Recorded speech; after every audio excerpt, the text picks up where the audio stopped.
What's up, man? Love and life, Bubba. How about yourself? Shit. Same. waiting on Yeah. my waiting on the work schedule to really the weather too. I haven't been Yeah. hunting. I haven't been hunting in probably about a month now, and I'm like itching at the bit. Oh yeah, man. We took maybe I don't know 2 maybe 3 weeks off. Hmm. Like we only hunt on the weekends, really. Yeah. And we're gonna try to go out tonight, but it's supposed to be raining. So I'm like, Well, last night was good weather. So like my boy has a ball game tonight. So my wife and I tried to do Valentine's Day stuff last night. yeah. So I didn't hunt last night. And then he was like, "Yeah, we going out tonight?" And I was like, "Yeah." And he was like, "It's 100% chance of rain tonight." And I was like, "God, Yeah. perfect." Nah. Every time I go out too when it's raining, because I always like I'll try and like trick myself into being like, well, the coyotes are still hungry. They're gonna go out. Like, no, hell no. Like Yeah, dude, it's odd. every People think that like real cold weather or like big snow or like rain, like they're like, oh yeah, dogs are gonna be moving. I'm like, no yeah, man, like they're kind of like you. yeah, They prepare beforehand and then they make up afterhand. Like, yeah.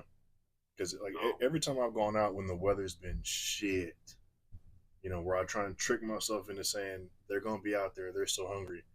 yeah, They're never there.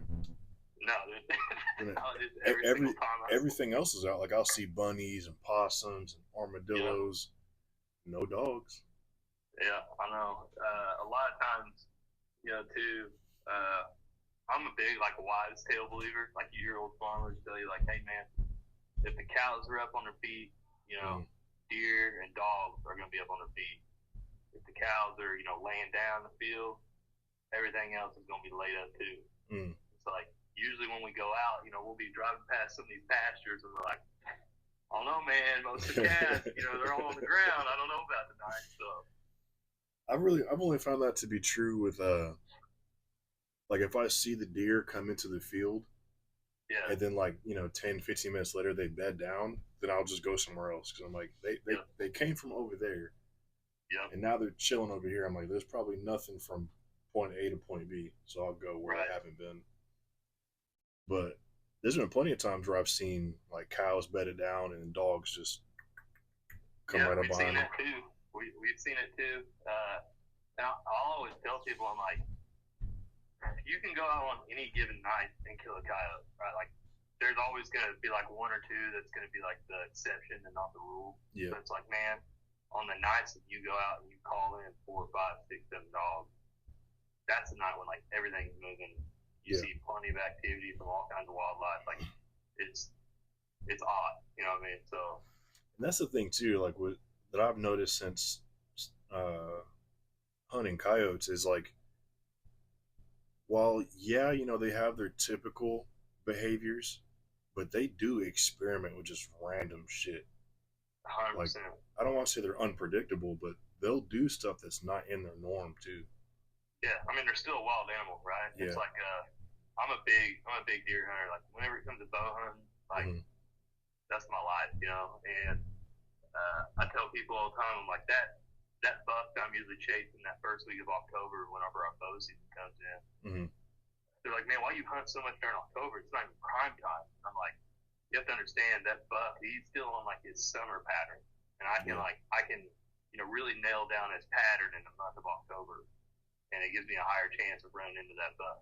When the rut comes, he's acting like a total unpredictable, teenage boy on hormones, right? Like Yeah. you don't know where he's gonna be, what he's gonna be doing. Like he's just after it. Yeah. And so I feel like coyotes are kind of the same way. Like right now is breeding season for coyotes.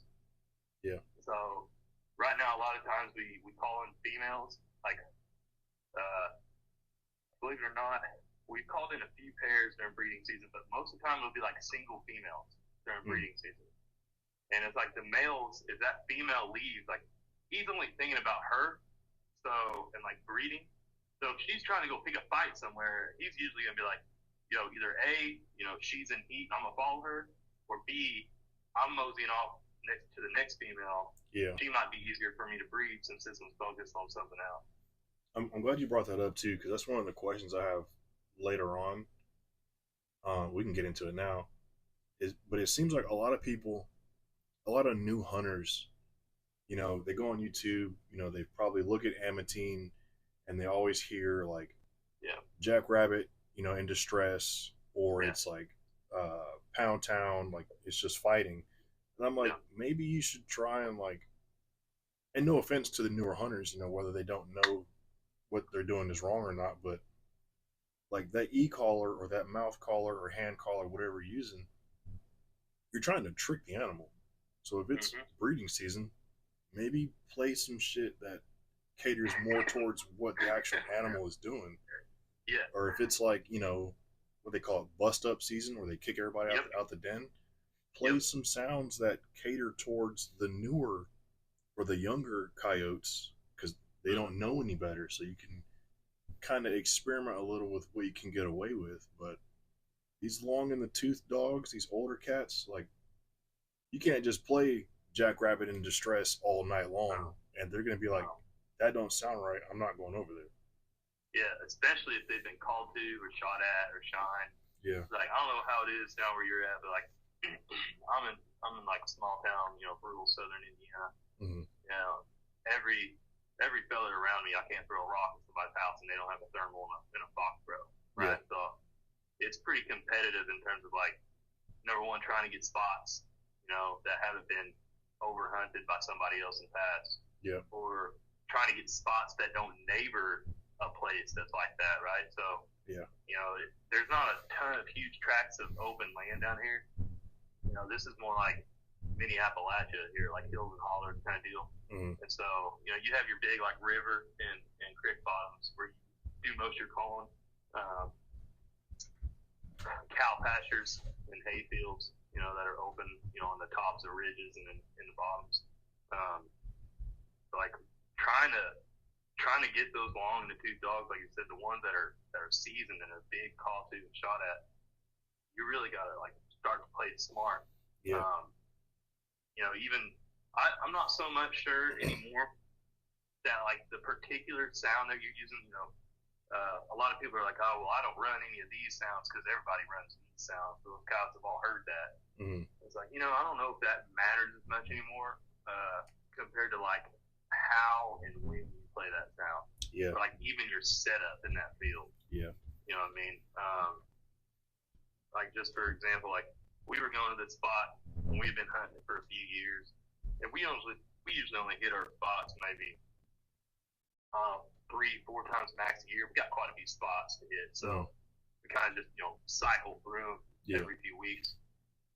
And man, I knew there were dogs at this place. It's like we had seen them far off. We killed one or two, so I was like, man, we should be killing more dogs here. Yeah. And we just changed where we started calling from. Like we started setting up a little different, and it was like somebody flipped a switch. Like we didn't change sounds, we didn't change how we called. We literally just changed positions in that property, and it changed everything. So a lot of those things, you got to find those. Like if you find a good spot and you're not having the luck you try it, like that you're really wanting to have, try to switch things up a little bit, just like in your setup. Yeah, like it's a huge deal. I'll even go as far to say like, let's say, like you said, you're going to the same stand. Let's say you go there once a month and it's not working. Yep. So, okay, you go out the next month, just mentally expect for the stand to be a wash, but just try something else. 100%. And that a lot of people, like, they're so afraid to do anything different that they'll just repeat the same stand over and over and just hope that. Yep. I'm like, dude, these animals don't want to die. You have to trick them. And it's like, once you tell them that, they're like, oh, yeah, I am trying to kill something. Like, dude, it doesn't want to fucking get shot. Like, no. Maybe, I don't know, play a different sound. Like you said, set up on the other side of the riverbed. I don't know, maybe have the wind at your face instead of at your back. Like, do something different. Yeah, dude, wind's a huge one, man. And I think this probably took us I don't know, we started changing up wind and how we set up on wind a few years ago. Because we grew up hunting dogs, kind of like you were always told, always walking in, wind in your face. set the call up, upwind of you, all that fun stuff, right? Like, just totally don't give the dogs any wind. Yep. And, like, yeah, you can still kill coyotes like that 100%. Like, they're not going to wind you. But you want to talk about, like, those long in the tooth dogs? Man, they're not approaching like that. Yeah. So we started really, like, focusing on trying to call crosswind, or, like, even 45-degree wind. Almost to where you're almost giving that dog wind at a certain point in that field. But where he would be running into your wind at, he's within range and in visual of you. I got what you're saying. So, I mean, he might be working that wind coming down this way, but by the time he gets over here, he's gonna smell you, right? But whenever he hits here, I know that that's 140 yards, so I've already ranged that spot. Yeah. I know he's within range and good visual right there, and I know if he's gonna try to win me, boom, it's gonna be there. Yeah. And we started killing more dogs like that. And even then, so I feel like I've done that unintentionally. Like the times that I've, like watched the dog come in, and then I'm like, oh, I think he smells me. Like they're looking for me, and it's just close the bolt, smack them. Absolutely. Yeah, so it's kind of like an unintentional kill box. It really is.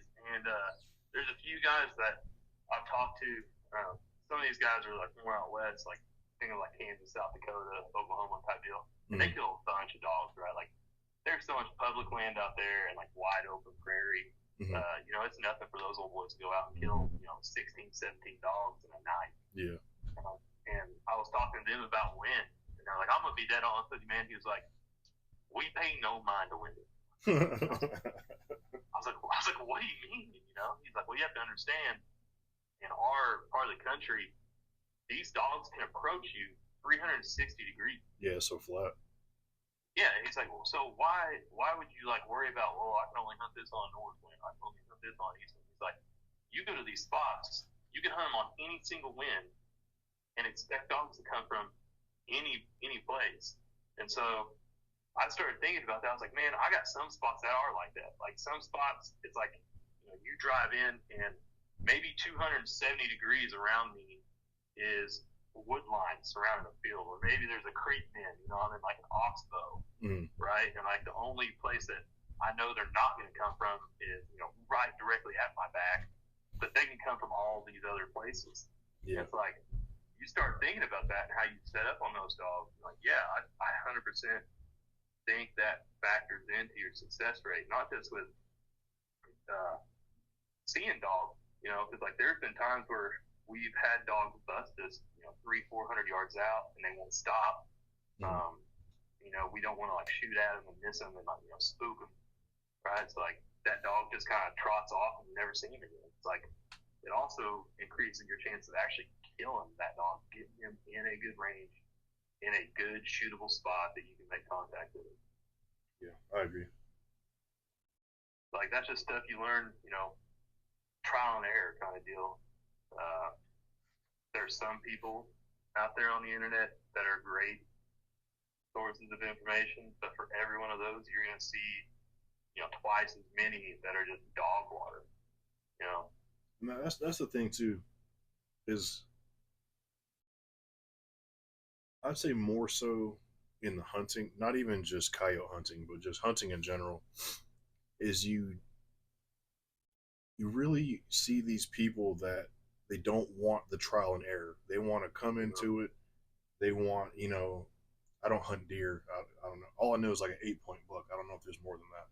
But they want like the biggest, set of horns. They want they want to go on their first coyote hunt and they want to kill 12 dogs. It's like, dude, you got to go out and have your 1 dog set, your 2 dog set, your dry spells, months of not seeing shit.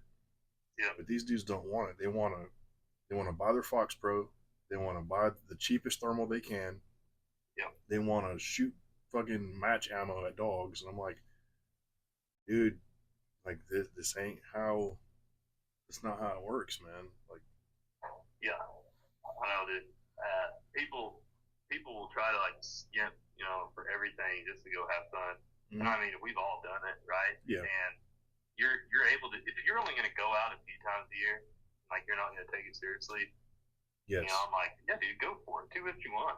Yeah. Like, if you're gonna be a hunter that's going out, weekly or bi-weekly, and you're trying to take this seriously, yeah, you're gonna have to spend time and money doing it. I tell everybody all the time. They're like, man, I think I really want to get into coyote hunting. I'm like, you got any other hobbies? they're like, yeah. And I'm like, no, bro. Don't. It's an awful idea because this will consume you. It's awful. By the time you get into thermals, rifles, ammo, like you talked about, tripods, collars. Everything. I mean that's the same collar I use. That's a $600 call, $700 call. Yeah. The X24, it's no joke. You know what I mean? And that's not even counting sound. I have probably twice as much money in sounds. Yeah. On this call than what it costs. Yeah, people just don't even they think shooting PRS is expensive. I mean, I think our thermals cost the same. All my shit's upstairs. I went to the range yesterday. Yeah. It's a $5,000 unit. Yep. What? You tell somebody that, they're like, they instantly go, do I really need that? I'm like, no, you don't. No. You could get away with I tell people all the time, a 256 is perfectly acceptable. You just have to do more legwork. You got to study how the animal moves, so you don't think you're shooting a coyote when it's a baby deer. Yep. And that's really it. Yeah. My first thermal, my first clip-on I ever had was actually an AGM TC35 384 core.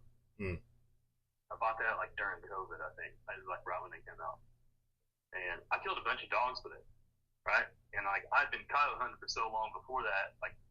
When I started coyote hunting, it was back within the wheat light days, meaning I don't know if you ever seen videos old school coon hunters with a hard hat, big old light up here, a 12-volt battery on your hip, on the belt. Yeah. That's how we started coyote hunting. And I'm pretty familiar with coyote movements, and because we also have bobcats and fox here, and you were talking about baby deer. But that 384 core, it didn't take me any time at all to be like, oh yeah, nope, that's a dog. Yeah. Or nope, that's just a big coon running across that field. Or I see a big old bushy tail, that's a fox. But just how things move. You know what I'm saying? It tells you so much more. Yeah. You can get by with 256, 384 cores easily every day of the week. Every day of the week. Yeah, my first thermal, I bought it from Sawyer. I think the company went out of business because every time I try and look them up, it's non-existent. But it was the Accufire Incendus, and it was a 384 core. Yeah. I remember those. That thing it's a brick. But, yeah, I remember those. I mean, this shit worked perfectly fine. I killed plenty of animals with it. I still have it. But now I just use the IRA stuff. Yep. Yeah, I run that AGM Stecky Tour. This was my second season running that. Another reason why I bought that is at the time the IRA Mate didn't have the LRF version out yet. Yeah. Whenever I bought mine, and it's already had the LRF version. But before that, I was running the RH25 as a clip-on from the 1-to-8 attacker. I've got plenty of stuff on there with that. I got a YouTube video out on that. That little unit is I'm telling you right now, that's still my favorite unit ever made. It can do everything. Yeah. It's small. It's not overly expensive, and it's pretty crispy. It's pretty fucking crispy. Let's be real. I mean, it's pretty. I have the V1.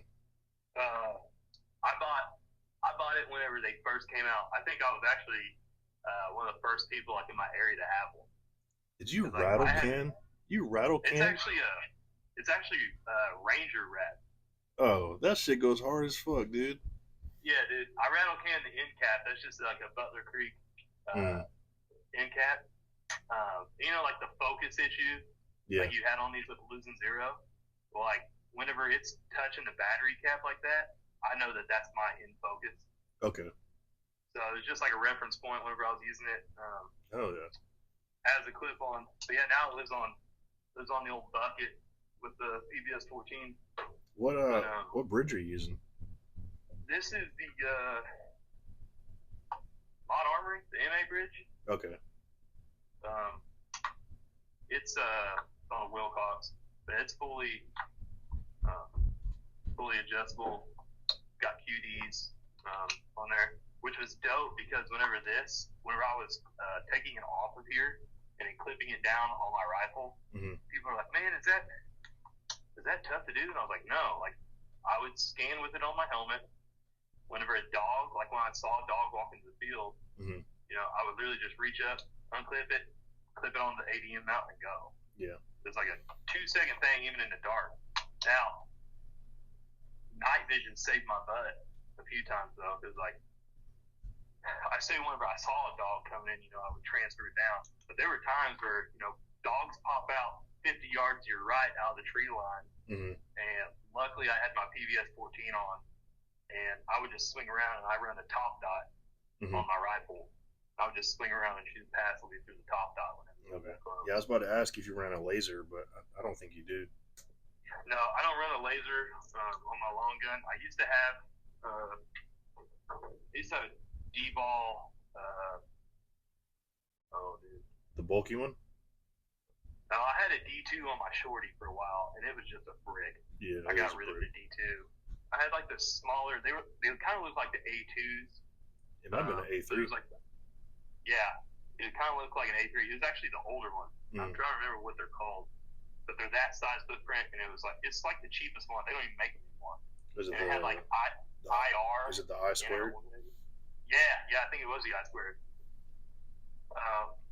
But now I don't use any laser on my long gun. I just run that top dot. And of course I got my mod, like my white light on there if I ever need it. Which, dude, people underestimate that too. If you spot something close and you're not comfortable shooting passive through your night vision, like you can always just white light it. Shoot the eyes.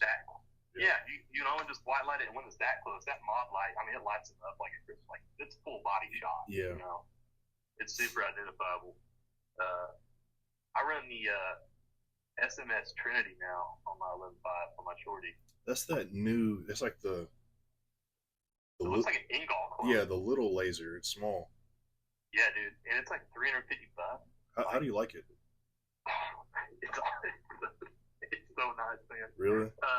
Oh yeah, the big thing was that people were like, the QC was kind of shoddy on them, meaning like the illuminator's insane. Like the illuminator's on par with a mall or better.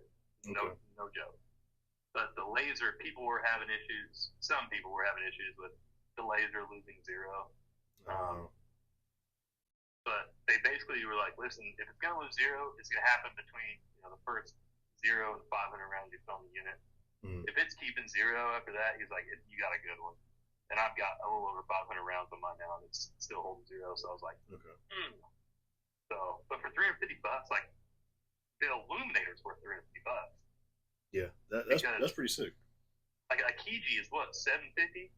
It's insane. I have no idea. You remember when people were running Kijis with their pecs? Yeah. Because the peg sucks so bad. Yeah, the peg is ass. Like and that's the shitty thing is like it's nostalgia packed because it was doing its work when we were growing up. Yep. It looks cool, but then you turn it on and it looks like you got water all over the fucking. Yeah. It literally looks like a petri dish. It's like, and it's underpowered as shit. Yeah, I'm glad you brought that up because the people that were losing zero on that SMS Trinity. It was still within the same range as a PEC walks in terms of its zero. So it's like, yeah, dude, it's not exact, but like a PEC 15 walks over time too. So it's like, it's $350, man. Yeah, I could buy 3 of those. I think it's the classic, dudes want, what's the new B.E. Myers, the dagger? The dagger. Dudes want dagger performance for fucking $200. Yeah, it's like, no, man. It's every YouTube video you see. I mean, what's his face? Greg did a great video on that shit when he's talking about the Seekins. Like, just because it's entry level doesn't mean it's fucking $300. Like, people, they conflate the two. Like, yeah, there's some things that are entry level that are still expensive, man. Like, because it's good. Like, I would even say, granted, I have no experience behind the SMS. I bought it's upstairs too. Bought the Hollow Sun, the Iris. Dude, that thing is. I'm not gonna lie to you. I used to be like anti-hollow sun. Bro, I get it. I get it. The laser is pretty fucking cool. I'm not gonna lie to you. The illuminator's nice. I've got a hollow. Hold up.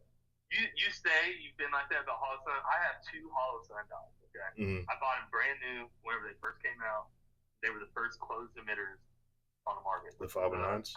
Yeah, the 509T. Mm-hmm. This hollow sun 509T. This is the Gen 1, like the one that got sued over. Mm-hmm. I'm pretty sure this one's got a little over 150,000 rounds on it now. It's been on 3 different pistols. Mm-hmm. And then I have another one on my rifle up there. That's been on 3 different rifles since I bought it. It's probably got 75,000 rounds on it. Hell yeah. They're still kicking, bro. Like, I bought them both brand new in 2020, you know, during the vid. And the vid. During the vid, man. And, like, when everything was going crazy, I was like, yeah. I was going to wait to buy some dots. And everything started popping off. Everything started shooting up. I was like, I'm going to grab these right now. And I'm glad I did. The 509T, I used to have one. I ended up trading it for the MPX. Never had any problems with the 509T. Yep. I don't know the name. It's one of those that wasn't enclosed, and it wasn't the EPS carry. It was one of the like 40 something. I don't know. Oh yeah, like the 407Ks or the 407. It was one of those. Dude, it fell maybe like the distance. Let me show you. So it was in my like little compartment in my car door. Yeah. I opened the door too hard. You know, the door like bounced. The gun fell out, hit the ground, and shattered. Ever since then, I was like anti-hollow sun. I was like, dude, this thing fell like 12 inches and it broke. Like it shattered. And then you know, hollow sun came out with the Iris, and I was like, I kept looking at. I was looking at the mall. I was like, but I don't really want to spend $3,000 on a laser just to.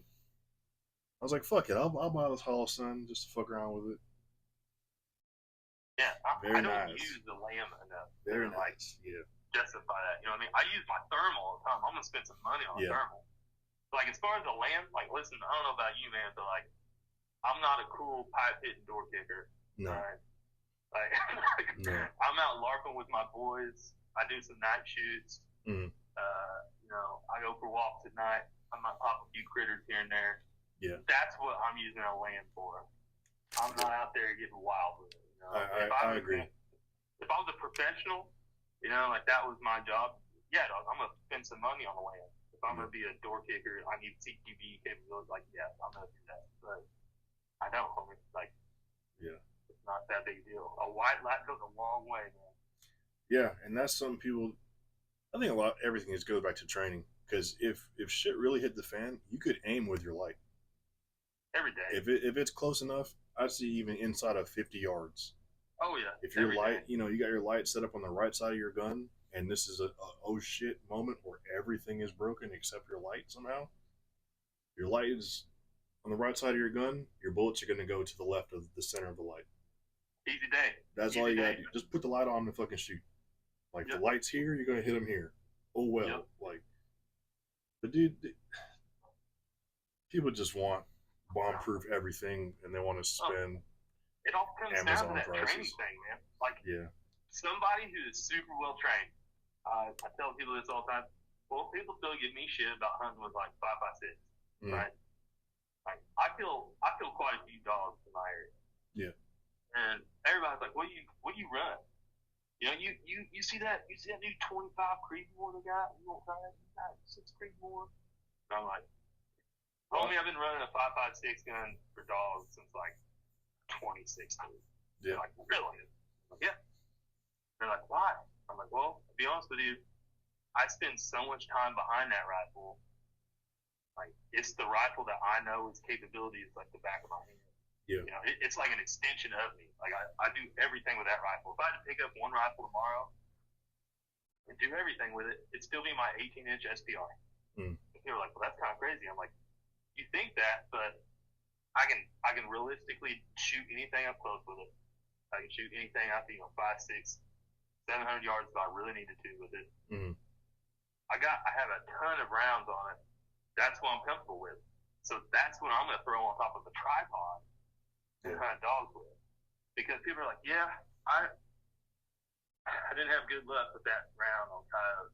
But most people don't shoot enough to be good killers. Let's just say it. Most people don't even shoot enough to. I forget, somebody it might have been Greg, but they were talking about SDs. You know, people they chase those single digit SDs, and it's like, dude, you're not even good enough. Not you, but it's in general. You're not even good enough to know if it was the SD or if it was you. You know what I mean? So who cares? Your SD's 20. Could you even tell the difference? Like, why are you nitpicking stuff when you're not even a one in white shooter? Are you even capable of that? Probably not. You know? Most people. And then, like, the whole tripod thing comes into it too. Like, most of your coyote hunting, especially at nighttime, all done on a tripod, right? Yeah. How many people do you see out training, shooting, standing on a tripod? Damn near none. Exactly. And even then, the shit that pisses me off is I'll see dudes that, you know, I'm in these like predator hunter groups on Facebook and stuff. Me too. Dude, and they have MSK, they have the shittiest tripods. I'm like, you might as well be shooting off with shooting sticks, man. Like, or they'll, you know, everybody buys the fucking bog or the fat boy or the green one, whatever, and they want to change all the heads and they're just stacking tolerances. I'm like, dude, you just made your wobble zone from like 1 mil to 2 mils. Yeah. And we didn't even factor in stress or the dog running away from you. Like, dude, just all the input of your rail, what it's doing to your barrel nut, and how it's moving your POI. Just buy what you want. And I tell people this all the time, like, buy as expensive as you can afford that makes sense. You know, like if you're gonna hunt one time a year, a really right stuff probably wouldn't benefit you none. But if you're gonna hunt like we do as often as we fucking can, get the best tripod you can afford, because you're gonna eventually start to notice your gun moving or not moving. Yep. So. Yeah, that's what I tell people all the time. I'm like, man, I want a really good tripod. Some guys, you know, they'll message me and they're like, I hunt a few times a year, but I don't want to spend RRS money, right? But I want like a really steady tripod for coyote hunting. And to me, like, that's one answer only. Like, that's the fat boys. The fat boys are so thick, and they're extremely tall even when they're collapsed. Like the 3 section, I had one. Whenever they're collapsed, they're still like 2.5 feet tall. So they're not like a great backpack tripod anyway. And so I'm like, listen, if you're going to be using this tripod to stand on, that's the tripod to stand on. Like, other than my really right stuff that I've got now, I've never had a tripod that I could do a chin up on. That thing you could legit do chin ups on. What the fuck? Oh, dude, it's ridiculous. Those fat boys are wicked. Matter of fact, you see a lot of people running at PRS now, like a ton. Really? Yeah, that's something I'm probably gonna get into here soon. Either some PRS or like Team Sniper. So I was signed up with my boy Brady from over there at Ford Systems. We're pretty tight, and we were actually signed up. We were supposed to be shooting today up at the pass. What happened? Camp Atterbury. He was super busy with like SHOT Show last month. They just released like their RAE series just came out. Their new 9mm cams, their new Pluto Micro, and one other one. I think it's like the Driven Arms, the Ford System can just dropped too. So he had like 5 cans coming out this last month, and he's like, dude, I just don't have time to like go train and you know go do this, because that one up at Atterbury, that PAST, that Team Sniper match, there's some pretty big names up there today. Wexler's up there. Up there. That motherfucker. He lives the life, don't he? Dude, he is the king. Kevin, dude, he is the king of side quests, man. I remember. I'm watching him all the time, like, bro, you are living the dream. Because he's always like, yeah, I'm at Mammoth this week. You know, next week we're down at the ranch. Now I'm at this show, and I'm like, you're getting paid to do this? Like, what the fuck? Oh man, I don't. I'm like, listen, dude, I would love to do that, but you know, I got 2 young boys and a wife. And that just ain't feasible. You know, dude, I would love to do that. And I remember I did like a little double take Sorry, I'm crushing M&Ms. Hey, man, you do you, bub. Yeah, I did like a little double take because he was like, "Yeah, I'm going to the nasty." And I was like, "Oh, cool, cool, cool." It completely just went over my head, and I was like, "Hold the fuck up!" I was like, "How the fuck are you going to the nasty?" I was like, "You're not an active duty sniper." Like, I was like, "What's going on here?" He was like, "Yeah, every stock got me in." I was like, "What the honestly, fuck?" There were quite a few cities there last year. Uh-huh. My buddy from Kentucky Coyote Hunters, Sean Mangan, he was out there. Yeah, he competed in the Nationals last year. They're pretty big in PRS too. He ran a 6.5 gas gun in the gasser division, and I shot a match last year where he was at. And I think there was only like 8 or 9 gassers there that day, and I just took Phil SPR just to see it. I was like, "Yo, man, my first PRS comp. I'm gonna take a rifle I've got the most time on." Yeah. I was using the Black Art Mark 262 Alpha. You know, so I mean, it's pretty decent ballistically. Yeah. After you get that speed in there, and I was the only 5.56 gasser that finished like within the top of the gas gun division. All the guys that beat me, I came in 4th, I think. I'm pretty sure Sean won it with the 6.5 Creedmoor SP10. And then the 2 guys behind him also had 6.5 Creedmoor SP10s. And then it was me with a 5.56 Seagans DMR. Which, if I had to do anything, if I was going to stay in the gas gun division, I don't know if I would go up into a large frame gun. I think I'd just build out a 6-arc DMR and do it that way. Especially with Black Arc having the NAS3 case now. That round is going to be stupid. Yeah, I'm kind of on the fence because there's like a part of me that wants to downsize my guns because, you know, especially with having switch barrels, I have the AI now. Yeah. So it's like, huge. It's like, do I really need, you know, a 308 gasser, a 308 bolt, or a 6.5 Creedmoor? I'm like, I could just have one gun, change the barrel, boom, downsize everything. But the thing that gives me pause about like not buying more guns, because I can honestly say I have no interest in buying guns right now. Me neither. Is an iCar.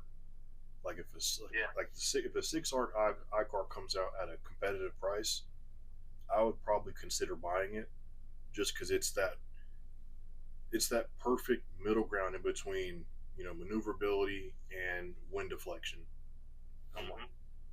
It's like right in that Goldilocks zone. Because I used to have a 6-arc before. I mean, that Cobalt SPR that I have, it was originally a 6-arc. And then I swapped the barrel out because I got a Bartlein barrel at a steal of a price.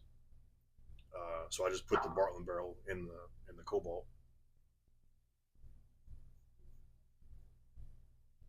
Yeah, I don't know. I'm kind of stuck on bolt guns right now, to be honest. Bolties. If I had to buy one gun right now, I'm actually looking for one. So like the new Hit Pro M3. I'm on the internet every day looking for one. Yeah, this shit. I've got a really nice Remington 700 and a KRG chassis. Well, I got it right here. I snagged it just in case we got on the topic of bolties, you know.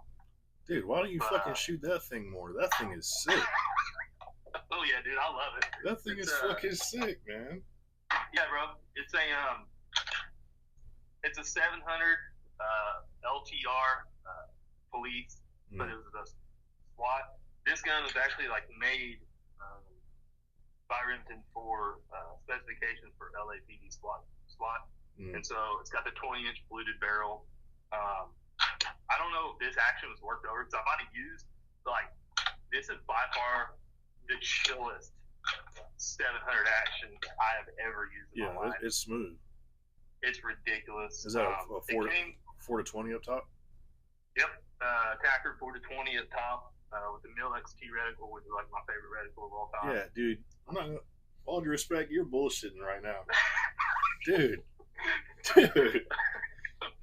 Yeah, I mean, I've got the rail on it for Durham. I've shot it quite a bit. I was actually going to run it in PRS, that match I went to down there last year. I was going to run it in the tactical division.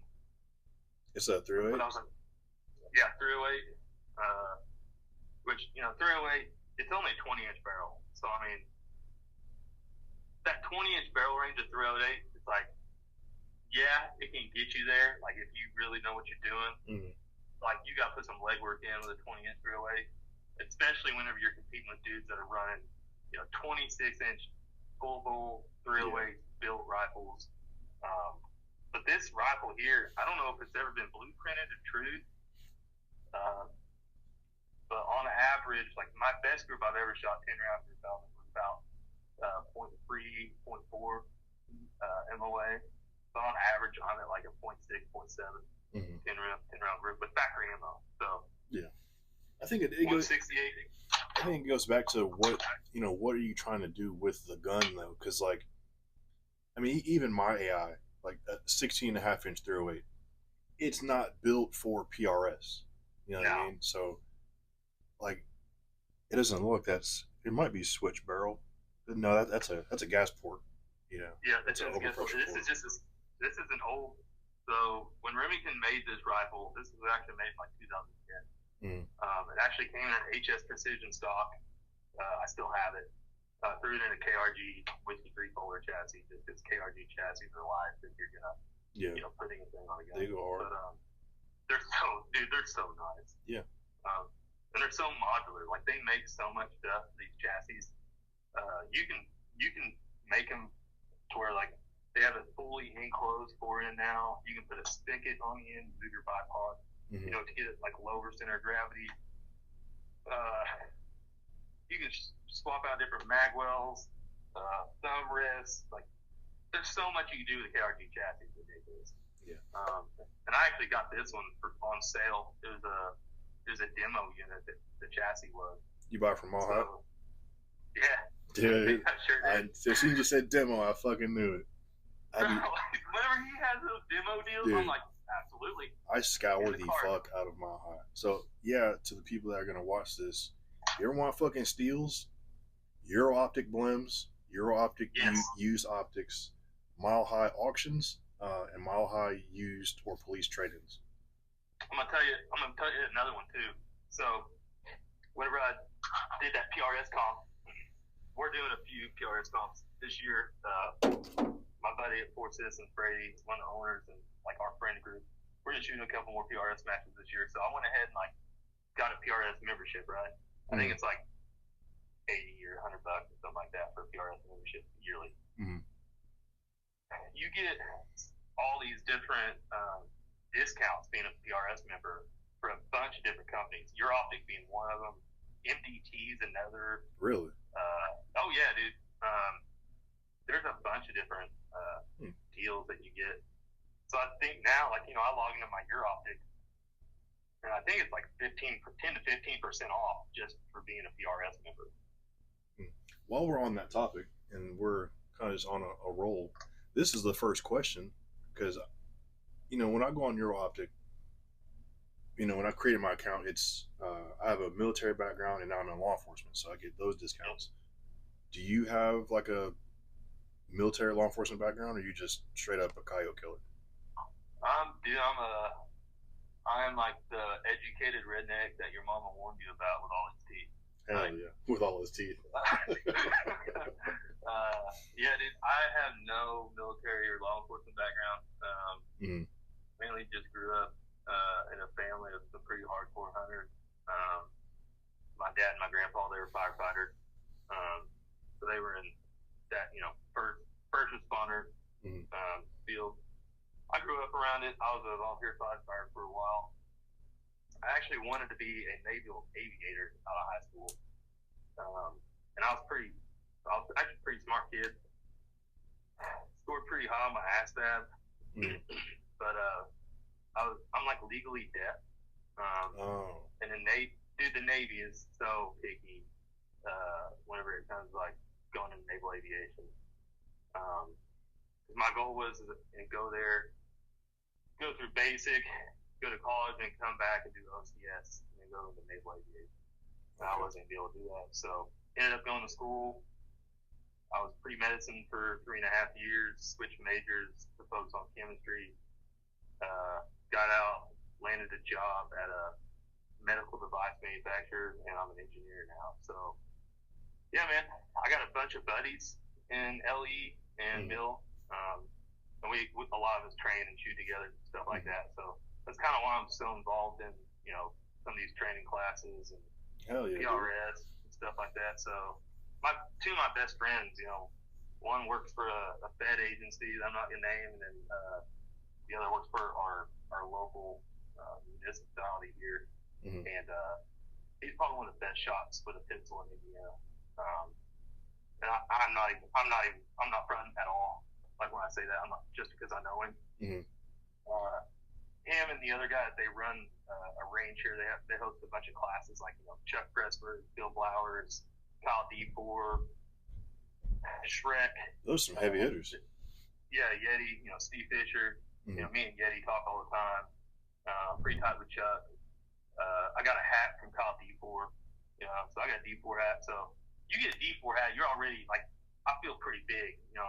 That's like out of that class. Yeah, that's like +10 aura right there. Yeah, that is straight up aura.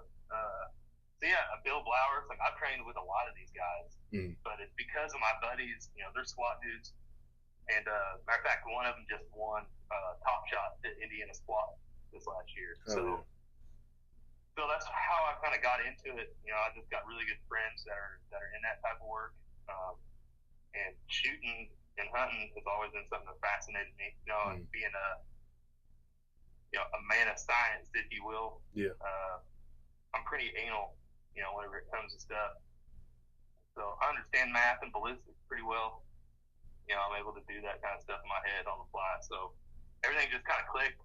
Once I started getting out the FUD shooting, you know what I mean? Yeah. And then I started getting into the practical and tactical shooting. Everything just kind of meshed together, and I was like, oh yeah, dude, I can do this. So yeah, I kind of try to walk that line between both of those, while still just maintaining the old dirty city puke. Here's a question I don't know if you ever thought about. What would your call sign have been if you could have been a pilot? Oh, no. Josie Wales. Where's that come from?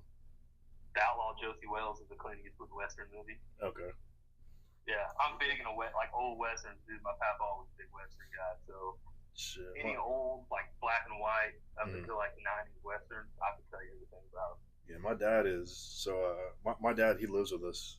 I'll, walk by his room, and he'll have on some, John Wayne. Hell yeah, and I'm like, the Duke, baby. I'm like, what is this shit? They have the whistle and the big-ass tumbleweeds. I'm like... Yeah, man. He watches Westerns and Perry Mason on repeat. That's cool. I'm like, dude. Never met the guy, but he's actually hard already. You know what I mean? That's awesome. Bro. The extent of my Western is Tombstone. I'll watch Bro, I gotta be borderline autistic. These are the movies I watch on repeat. I watch, and it's almost in this order. It'll be Predator, Top Gun Maverick, Step Brothers, Remember the Titans, and then I'll look for SPR or bolt gun videos on YouTube, and it's just it's the same, bro. It's the same shit. So my office is in the basement. That's where I'm at right now. Yeah. And above the basement is the kitchen, and there's a vent. My wife will she'll text me. She'll be like, "You're watching Top Gun again?" I'm like, I can't help it. I can't. It's a great movie, bro, man. It's a great movie. I can't fucking help it. It's a great movie. I watch the same movies over and over. You want to talk about having a touch of tism? Wanting to be a naval aviator growing up. I've always been obsessed with planes, warbirds specifically. Mm-hmm. You could show me any warbird from 1930 to modern time. Mm-hmm. I'll be able to rack off 3 or 4 facts about that dude. I've always been that way since I was a kid. I used to go to Dayton Air Force Museum every year for my birthday. That was my birthday present. Mm-hmm. So what's your favorite? Yeah. What's your favorite war airplane?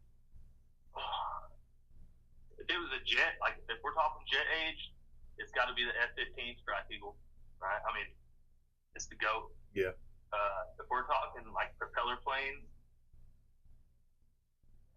bro, it's got to be like the Burma Banshees was probably like my favorite squadron from like World War II era. So which one is that? P-40, I know the P-40 Warhawk, the Burma Banshees. They were over in the Pacific Theater actually before like we really got super involved over there. But they had these birds called the P-40 Warhawk and or Tomahawk, some people call them. But anyway, they have this skull. So the Warhawk has these open headers coming out of the fuselage of the plane. I'm listening. I'm just getting a pen. I'm gonna write it down. Oh no, dude, you're solid. Wait till you gotta look at Burma Banshee P-40. This plane has the thickest ink on it. It's a skull with like its tongue hanging out, and like where the eyes would be in the skull is where the manifold is coming out of the fuselage. It sounds metal. Sounds metal as fuck. They were, bro. They were.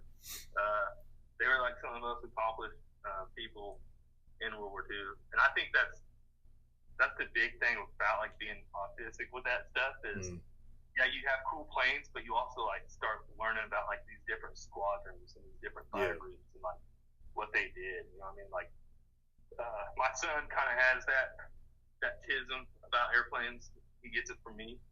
Hell yeah! And so we were watching Red Tails the other night, and you know, Red Tails, the Tuskegee Airmen, you know, the all black fellows that they got P-51s, and they made themselves famous for like sticking with this bomber group that was going over Berlin. Whenever they were only supposed to do the first leg of it and they give up, they were going to be relieved by another fighter squadron. That other fighter squadron never came up, and so these P-51s hung out with that bomber squadron all the way to Berlin and back. Hell yeah! Super dope story. If you guys ever get a chance to watch it, Red Tails is a pretty dope movie. Okay. Yeah, P-51 Mustang's another dope World War II plane. It was like ahead of its time whenever it came out. Which one is the one, the iconic one? It's like, I mean, I guess to you they're probably all iconic, but the one that like the layman will know, it's like silver and it has that like the shark mouth on the side. Is that That's P-51 Mustang. Okay. Yeah, that's the only plane that I know that's like propeller in the front. Yep. Anything like the P-51s, like they were always like that metallic silver. Mm-hmm. The most iconic shark mouth one was also a P-40 Tomahawk, and that got made famous by a squadron, the Flying Tigers, which they were actually volunteers that fought for China during the China-Japanese War leading up to World War II. Mm. So before we got bombed at Pearl Harbor, there were Americans that left the Army Air Corps and went over there and fought in like a volunteer army and got paid for it. So I guess it was like mercenaries for China before the U.S. even entered the war with Japan. Wow. Yeah. So the Flying Tigers, they actually made like the shark mouth things. And they actually stole that from a squadron in Australia. Yeah. You got. I'm telling you, bro. Don't get me off on this tangent, dog. I will go full tism here. You said you had the touch of tism. Nah, son. You're straight up. You were talking about like what you watch over and over again. Like my YouTube is full of like dog fights on History Channel. If you've ever remembered that show. Yeah. A bunch of those episodes are now on YouTube. Like I'm 100% watching those or like other documentaries about like World War II fighter groups, and yeah, it's bad, dog. It's bad. Yeah, you got straight up. What's Iron Man? Who's Robert Downey Jr.? Yeah. You got straight up Tropic Thunder, Robert Downey Jr. Never go full retard tism right here, son. Yeah, bro. Straight up. Straight up. I think I know the answer to this. What's your favorite round to shoot coyotes with? Do you shoot them with the 2.62? Yeah, I run the 2.62 Alpha. I'm a big proponent, and this is different everywhere too. Depending on the piece of country you're in. If you're going to be shooting like heavily furred up coyotes, I think hollow point boat tail OTM are the way to go. I'll tell you why over like a tipped match or like a tipped varmint round. A tipped varmint round, you know, they hit anything like they shatter, right? Like they explode. Yeah, they explode. That tip goes back into the rest of the round and like just explodes it out. Mm-hmm. The thicker that coyote is in fur, like depending on the time of year and where in the country you're hunting them, right? If I was up north in like Minnesota, hunting real furred up, you know, thick furred coyotes, I'm running OTMs all day. Because it's kind of able to punch through that fur, and the only time it's really going to expand is whenever it hits that chest cavity or if it hits the scapula of the shoulder. Then it's going to expand and roll through. The tipped rounds, and matter of fact, my uncle, he shoots a 22 Creedmoor, which is basically just a 5.56 on steroids, right? It's running 22 cal bullets. Yeah, it's literally 22 on steroids. It's raunchy.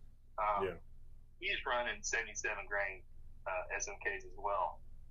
And the reason being is he has so much speed out of that barrel that if he runs tipped rounds, there's been several instances when he was messing around with like some ELDBT or ELDMs that were tipped. 62 and 69 grains, they were going so fast that whenever they would hit the shoulder, they would blow up and like blow a dog's leg off, but not into the chest cavity. I've seen pictures of that. Yeah, so that dog would run off because it's not fatally wounded inside that chest cavity. I saw a picture, not to cut you off, but I saw a picture. No, you're good. And it might have been you that sent it to me. Somebody sent me a picture of a coyote. It was dead, but it literally looked like it stepped on an IED. I'm gonna try and find it on my phone, and I'll put it in the video. But the dog, it had like its arm was like cut in half. Yep. And everything was like charred. It was just black, and it was all the way down to like the bottom of the rib cage. It was like road rash. I was like, "What the fuck?" And the dog was just, I mean, it was dead, obviously, but right. I was like, "What the hell?" Yeah, I'm gonna try and find that picture and show you. Yeah, dude. And that's why I like to run OTMs, because it's like, man, if you hit that dog in that chest cavity, that OTM is going to penetrate and then expand upon penetration. What I've seen in some of the tip bullets is they will literally hit the chest cavity or hit the scapula and blow up there, and that dog's still going to die. I'm not saying it's not going to kill a coyote. Yeah. What I'm saying is like, I like to shoot coyotes, and where I shoot them is where I go pick them up out of the field. I have noticed that pretty much. I think all of the kills I've seen from you, the dog does the death lock, and it dies right there. Yeah, or they'll spin and fall over. Yeah, or they'll do the little death roll, and then they're done there. Yeah, and I mean, the ones that don't, I'm obviously not hitting vitals. Like, you know, I'm like everybody else. There's times where I'll shoot a dog too far back. Matter of fact, my last video, I put out one. There's a dog that comes up super close. Like, where we were calling at, it was a bright moon that night. And the only thing I had to break up our outline was this old barn behind it. And so we're tucked into the shadow of this old barn. And that call, I didn't want it to be out there in that moonlight either. So where the shadow of the barn was only like 20 yards from me. So if I put the call down in the shadow of the barn, that dog was at my call in that video. And I didn't stop the dog because he was so close. I was sitting there like whooping at him, trying to get him to stop. But he was so tuned up being that close to the call, he would not stop. And that's a lot of movement when it's that close. Yeah, that's a lot of tracking. Yeah, and so I squeezed one off and I shot him far back. He started doing his death spin, and you'll have to see me put another round into him and finally it goes down. And I tell people all the time whenever they're like, I've got too many runners with 5.56. I got too many runners with 6Rs. I got too many runners with whatever. I got 22 250. A coyote that is shot in the chest cavity is not left, gentlemen. Like, you can smoke a coyote with a 55, 53 grain VMAX in the chest cavity. If it goes in there, like that coyote's falling off. It's done. If you shoot too far forward and you miss the chest cavity, you basically go through the brisket, rip a leg off. Or if you shoot too high, kind of between the spine and the vinyls, you go through there, that dog's going to run. If you shoot them too far back and you're liver shooting and gut shooting them, they're going to usually spin on what side they get hit, and then they're going to take off running. it's not rocket science. Like they're like every other animal. You know, my son is 5 years old. He killed a deer with my SPR this year. I've seen that. 77 grain SMK. That deer was probably 35 yards. My son heart punched this deer, and that deer maybe took 20 steps and fell over. Like, it was over. You know, so like when people talk about 5.56 not being a killer of a round, I'm like, yo, dude, go talk to some of the boys that were in GY. Yeah. You know, like 77 grain is a round for a reason. That Black Hills round came around for a reason because it puts shit down. It does. It does kill shit. And I'm glad you said that because, you know, kind of like a light bulb moment. So I talked about it with Iceman. I had that one hunt, and we killed 5 dogs that night. But there was one dog in particular, and I don't know if he was just a fucking Hulk or his adrenaline. I mean, obviously his adrenaline probably just skyrocketed. Yeah. But I remember I saw the video on my Mate 50 or whatever the fuck. Bro, I shot him 5 times. I could see the blood just splatter, round impact behind him. He was all broadside when I shot him. Because it was like one, you know, and then he started doing his little spin. Then he tried to take off running. I was like, okay, 1, 2. And he did his little spin again. I was like, am I just using the wrong bullets? And then he like crested this little hill, and he did die on top of the hill. But I was like, fuck. Like I was like, the other ones didn't die like that. They fell where they were. Mm-hmm. And ever since then, I just switched over to the 53 grains that John makes. They're screaming too. Those things, they explode. Don't get me wrong, but they drop shit. I've never had anything run off on me. But I don't know. There's just something about that 5th dog. I didn't like it. Like if I'm gonna kill you, you know, I want you to just right where you are. I don't want to watch you. Man, and it's a thing too. People ask me all the time. You know, since they're just coyotes, you know what I mean? Like, there's some people that are weird out there. Like, yeah, I don't mind if the coyote suffers. I'm like, no, I'm not like that, dog. Like, it's still an animal. Like, I still want to put an ethical shot on an animal and put it down with as little suffering as possible. I don't care if it's a coyote or a deer or what. Yeah. I don't want it to suffer. You know what I mean? Like, that's one of the hard things about bow hunting is, dude, if you ain't good with a bow, you're gonna wound an animal. Yeah. Like, I've had it happen to me, and it's the worst feeling. Like, you know, it's to the point like you get physically sick over just thinking about wounding an animal. Yeah. And like it pushes you and motivates you to be like, listen, dude, if I'm gonna go out there with this thing, I owe it to the animal to be good enough to put it down ethically. I just think most people, maybe it's just people like us that have, you know, the touch of tism. Because you're probably the same as me. Like when I get into a hobby, I full bore, you know, full tilt, straight retard the hell out of it. I want as much knowledge as I can. I'll talk to everybody that's more successful than me until I feel like I have a grasp of what I'm trying to do. And then I'll go put it to practice and just rinse, repeat. Yeah.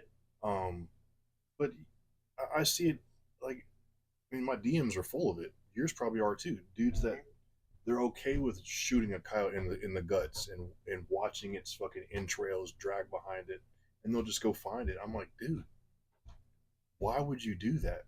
I don't understand it.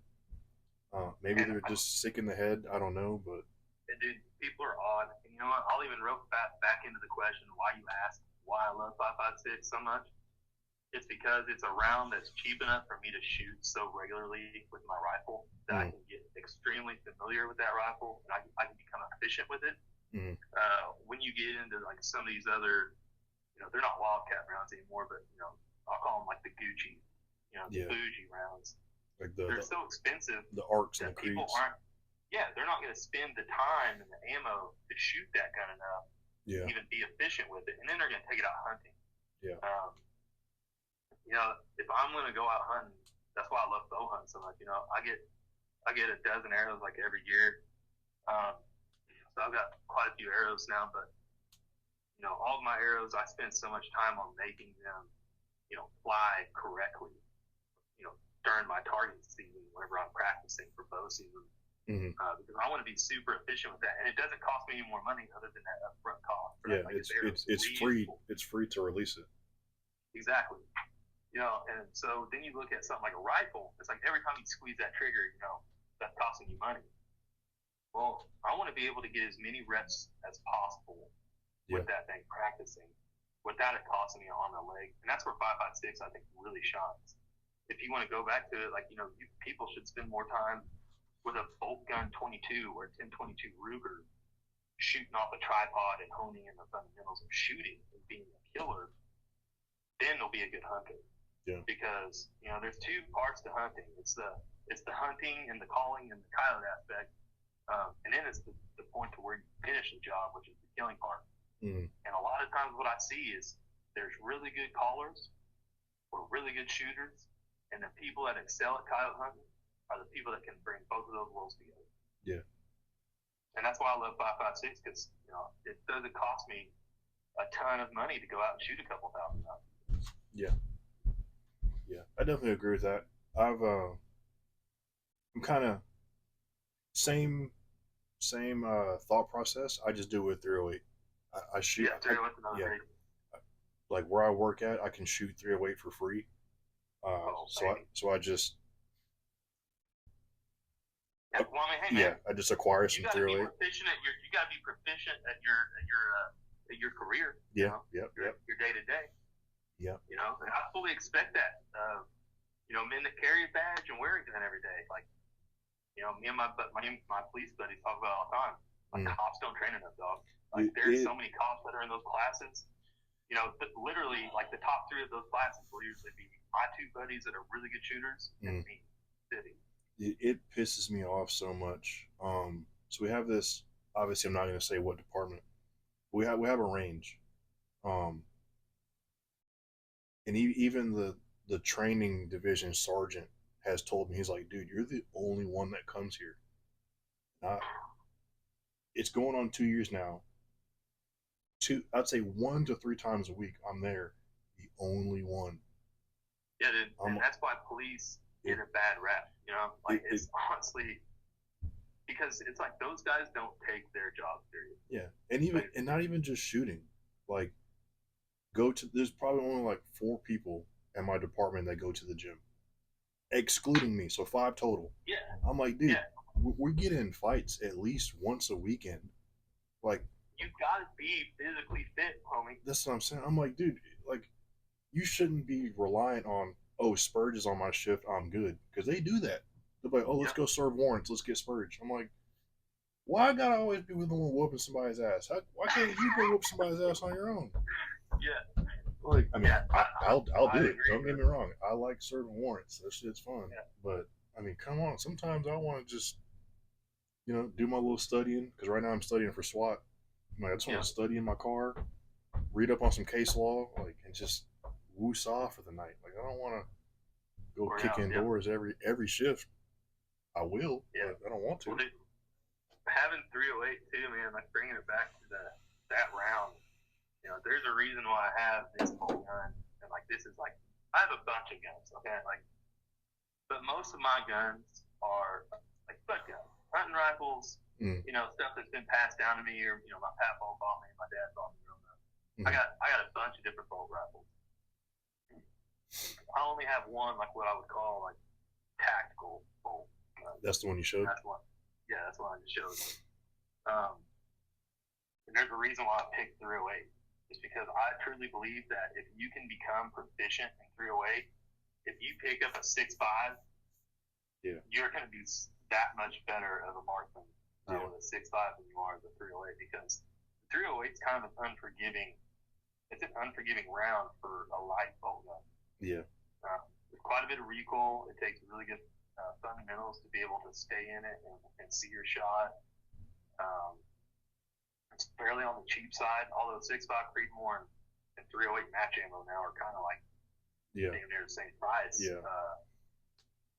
But I'm gonna run this coming up at MDT Frostbite, which is a pretty big PRS match. It's a pro match. I'm not pro, but we're gonna go shoot it for fun. and it goes out to like 1,100 yards. Ooh. And I'm gonna run some of John's NAS3 cases. Hell yeah. It's badass. Make sure. So I bought, and I probably have like 100 rounds of the. I think it's the Barnes, the long range hunter. Yeah. He made 2 batches. The batch that I got, he said that it was kind of like a, not necessarily a test lot, but it's not as fast. So just make sure before you buy it, you ask him like, hey, because the velocities I got on my 18-inch gasser, I want to say it was like 2650, and I was like, John, I was like, these are slow. I was like for NAS3, it's a 175. I was like, this is slow. I was expecting like 2750, 2800. And he was like, yeah, man, these are. He's like, they're a little underpowered. He was like, but the next lot will be all ironed out. Yeah, I was looking at the 155.5. Mm-hmm. Those burgers, and then the 175 burger. Yeah. So I'm probably gonna buy a little bit of both and see how both of them go, because I plugged them into the ballistic calculator. They're both really good. Obviously, that 175 is gonna have a little bit better wind deflection. Yeah. Out there, the longer you go. But as far as like drop, they're almost like the 155. You can get away with a little less drop, but you're gonna fight the wind a little bit more. Yeah. The wind is the great equalizer. It is. Excuse me. And going back to that, dude, if you run a lot of 5.56 or even throw away, they're like a mirror of each other ballistically. Like if you learn 5.56 wind and 5.56 holds, your 308 just like a scale up. Yeah, they're pretty much the same thing. People don't realize that. Yeah, and that's why I love shooting both of them, because I feel like I can make those adjustments because I have so much time behind one. I can easily transfer over to the other one. 308's an awesome round, dude. It's put a lot of faces in dirt, man. Yeah, like I really enjoy the. So for work, we shoot the 168s, or the snipers shoot the 168s. That's why I run in this all the time now. I've found the Hornady Tap, the 110s. Yeah. Dude, I love that bullet, man. It's called like the Tap Urban. Yep. Dude. Yeah, I've got some. So my buddy that works for the federal agency. Mm-hmm. He works for a 3-letter agency. He was a 317 scout sniper before he transferred over to that. And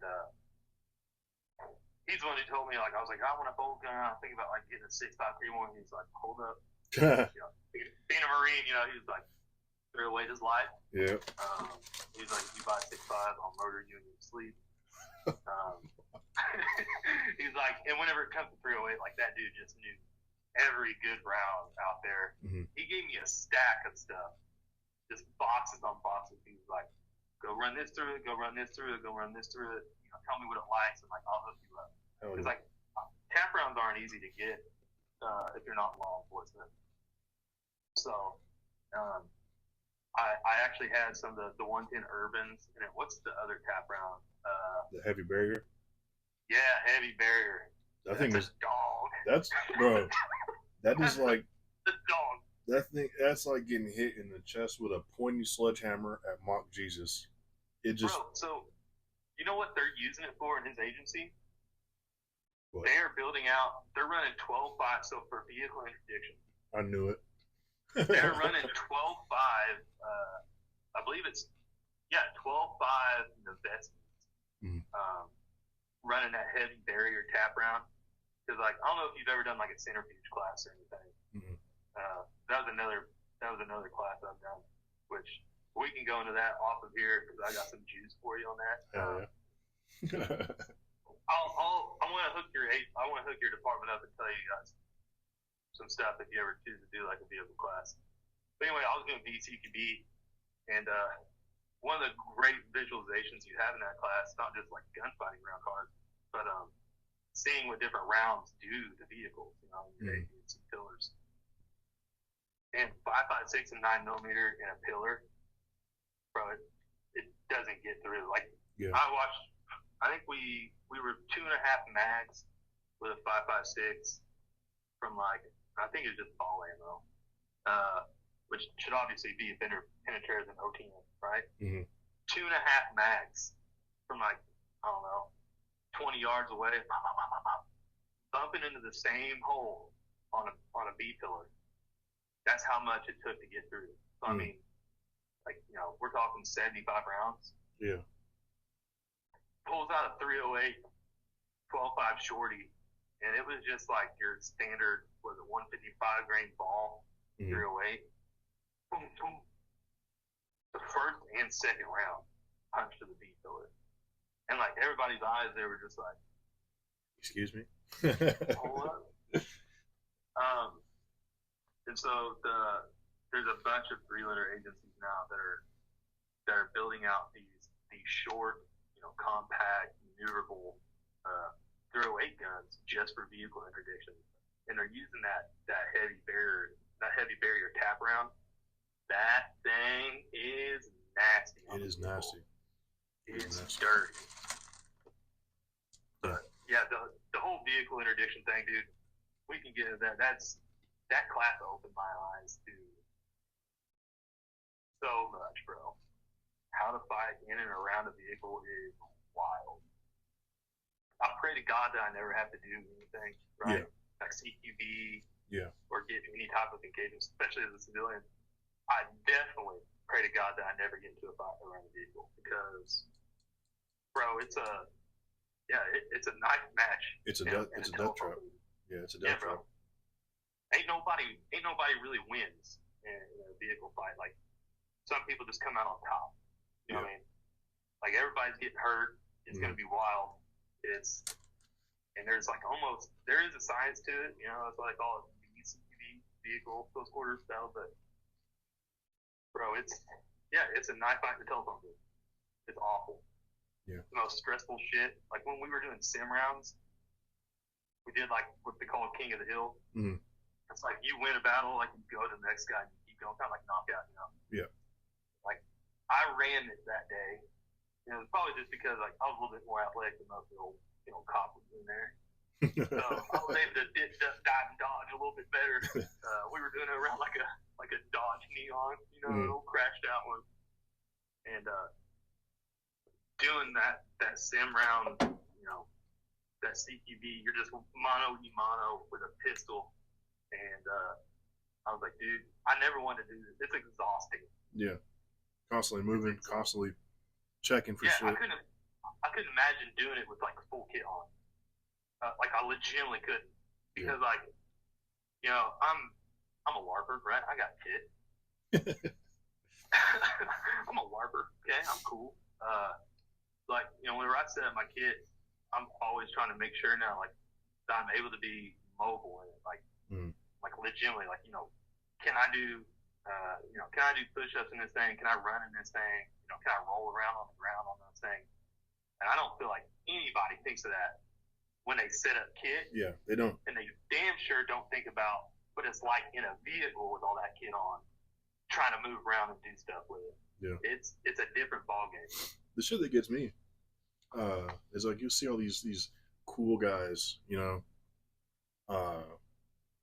that run like the fucking drop leg holsters, but they work in cars.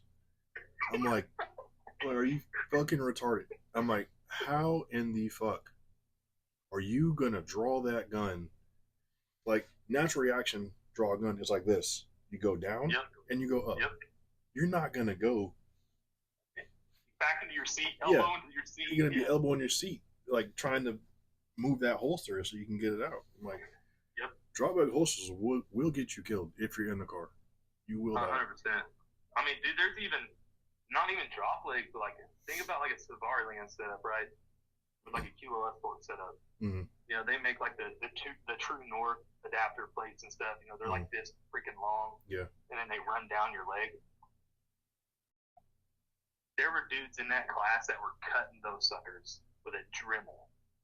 Well, because they kept dying? Yeah, because, dude, like, it's so long, that True North concept thing. Just sitting down and being in a position, because, like, whenever it comes to car fights, you know, like, you're leaning, you know, trying to scoot back, like all of this stuff. You have to think about your holster. A ton of people run like dump pouches and a bunch of stuff on like the smaller back. That's where they put like their med and stuff like that. It's like, not no mo. You know, everybody's back is slick now. It's just like those little things you don't think about. And like being a cop, you know, I'm not a cop at all, but like watching those guys have their eyes open about like, oh shit, dude, I need to move my kid around and get it set up to where I can find my car if I need to, because it's a real possibility. I'm in my car. It's my office. You know, like that's where it's going to start if it does happen. You know, watching that happen, you know, we watched a bunch of videos in that class, like our first day in like the classroom. And it's like, you're literally watching cops die in cars. And so it's a very sobering, it's not a fun class to take because like you're just sitting there and you're like, yeah, bro, it makes you feel pretty bad. You know, you're watching old boys get gunned down on TV. And he's like, it's because these people didn't train for this. Like, that's a real thing, dude. It's awful. It's absolutely awful. Yeah, that shit, like you said, it's infuriating. Like watching people just be complacent. Like, I don't get like I get it. I'm a new guy on the street. I mean, I'm coming up on 2 years. But I'm like, I got a fucking family. I tell my wife all the time, I'm like, if I ever don't come home, they fucking earn that shit. Like, and that's how you want to be. Like that's how I you don't have to think about I don't understand. Like I've been on calls with people, you know, other backup officers, and I'm like, I'm here by myself. But there's people here with me, but I'm by myself. Like, if we go hands on, it's all me. If we start shooting, it's on me. I talked to my buddy about that too, you know, because he's like, the scariest thing about being a police officer or, you know, being in the military, it's like you do have to like kick down a door and throw one in either one of those aspects. Like your team that you're stacking that door with, or you're in a firefight with, or in an altercation with, your team can pose just as much of a threat to you and your life than you know, the bad guy. You know, part of that video too, like when I was talking about watching cops get gunned down in cars, it was, you know, blue on blue stuff. Passes. You know, dudes running to the back of a car, shooting behind their buddy that's at the front of the car, and their buddy goes to move to a different cover, runs right through the line of fire, and just gets dropped. It's like, that's a real possibility. So if you don't have guys that you could trust your life to around you, they're just as much of the liability as the dude you're rolling up on the call for. If anything, I'd say it's worse because you're expecting the bad guy to, you know, offer you violence. You're not expecting violence from people that you'd break bread with. That's a great point, man. I didn't even think about that. Because like your head and your focus is already on the bad dude. It ain't on your homie. You know, like you're putting your trust in him. So like you owe it to the guys around you just as much as you owe it to your family. You know, because like you owe it to their families too. Right? I mean, to not have blue on blue stuff. So like those guys, they need to be thinking about that. Like, what are you gonna tell his wife and kids? Oh, I'm sorry, I was lazy. I didn't train enough. That's what I was about to say, and that might be why I like Top Gun so much. You know, that scene where he's like, "Oh, why'd you run to the canyon?" And he's like, "Oh, well, you know, I went too fast, and then I stopped and I didn't tell her." And he's like, "No. Tell her family. What's an example or what's an excuse they're going to accept?" And there ain't one. There is not one. Nobody's going to want to hear, you know, "Oh, I'm sorry I got your husband or your wife killed because I didn't train enough." They will not accept it. Bullshit walks, dude. Bullshit walk. They will not accept it. They will hate you forever. Absolutely. Absolutely. Oh, we got to go to some lighter topics. Fuck. I know, bro. Okay. Let's bring it up a little bit, you know? Let's bring it up a little bit. Let's get back to hunting. Let's see. What would your best advice be for a new predator hunter? Like what would be your ominous dominus grasshopper speech? I got two of them, or two different examples.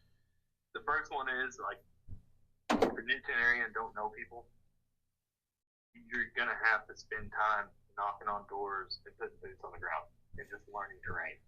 Yeah. Learning terrain and putting boots on the ground and scouting is massive, especially if you're in a new area that you've never been. If you're a brand new person and you know there's people around you that have been doing this for a while, link up with old boys, especially ones that are successful. Because if you hook up with somebody that's not successful, you're going to learn their ways, and you're just going to mimic that. Yep. And it's kind of mean to say, but like, there's a ton of unsuccessful hunters out there. So, hooking up with that successful hunter in the predator world is absolutely massive, because they're going to teach you how to be successful like they would. If that isn't afforded to you, if you don't have those people, like, my best advice is, like, get a good pair of boots, homie, and spend some time on, either on X or like Google Maps with the terrain features on. Learn where valleys and draws are and tops of hills are. Pay attention to the terrain, like creeks, rivers, quarries. I'm the Southern Indiana limestone capital of the world. There's quarries all over the place. So if you're looking for areas that you want to hunt, you want to go where the coyotes are going to be, right? So places that are high in coyote activity and population. And honestly, there's also a finesse to just gaining access to land. Everything where I'm at is private. That's what I was going to bring up. Yeah, because that's what I didn't mean to cut you off, but that's what I did here. No. I did the whole military thing in North Carolina, moved down here to help my pops. We got this house out in the county, so like my backyard, I can just stick the gun out the backyard and just shoot. Nobody cares in the county. So I just went out to all these old farmers, and I'm like, hey, I see you got horses, I see you got cattle, I see you got this deer feeder here. I'm like, are you okay with me coming out every now and then to help reduce the coyote population? And they're like, cool. Or if they're hesitant, I'm like, hey, I've been doing this for X amount of years. Here's all of my kills. Here's my equipment. I'm not just some Joe Snow off the street. Kind of, like you said, you got to finesse them a little bit, because you're going into their world. 100%, man. And treating people with respect goes a long way. And like, most of the people that you're going to find in Odin's land are your older generation. Old folks with like 1,000 acres. Yeah. So look them in the eyes when you talk. Shake their hand with a good firm handshake. Treat them with respect and like this professional courtesy. Your ability to read people. If he starts cutting up with you, like, cut up with him back. Yeah. If they're real standoffish, like, obviously that's a little bit different approach. You don't want to be cutting up with somebody that's kind of standoffish. You want to ease your way and earn that trust with them. Yeah. I've helped put up hay for old boys. I've helped work on barns. Pull out tractors. I tell them all the time, listen, if you ever need any help, you can't find somebody. I'm not far. Give me a holler. I'll come help you. You are going, like you said, you're going into their world on their land that they own. And if you don't respect them or their land, they're not going to let you go. Yep. So that goes a long way. And what you'll find is like, most of these old timers, they're all meeting at the diner or the place or the Hardee's in town for breakfast, every morning. Yeah. So they're going to talk, right? So it's like, I got this old boy that's coming out killing coyotes. He's a good young man. I like him. And before you know it, you get a call from another old fella. Yep. He's like, hey, I got some dogs out here. So it just it builds off of that. So, dude, you leave one bad taste in somebody's mouth, especially in a small town. You're done. You're done, bro. So you have to treat it like that. Like, you're always walking on pins and needles, especially if these people have, livestock. If they have pigs, cows, sheep, horses, whatever's out there. You have to be constantly aware of where that round is going, right? What you're doing. Are you locking gates back when you walk, right?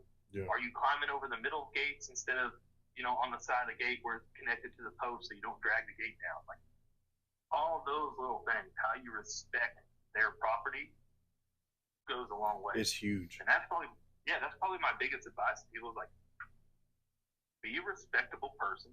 Yep. You know, be courteous to these people. And like it pays off in the long run for gaining land access, because to kill coyotes, you got to go to where coyotes are. Yep. You know, that's the biggest thing. That would probably be my biggest piece of advice to people. Yep. And recover your kills. Recover your daggone kills. Nobody likes a rotten, stinking coyote out there. Yeah. But yeah, and I'd say another thing is there's a ton of information on the internet. Consume it carefully. Yeah. What I mean by that is vet your sources. Yeah, vet your sources. There's a great podcast, the Foxborough podcast with John Collins. John Collins has different guests on this show like every other week. You know, you can find this podcast wherever podcasts are. But especially look for the episodes where he's talking to Tori Cook from MFK Calls.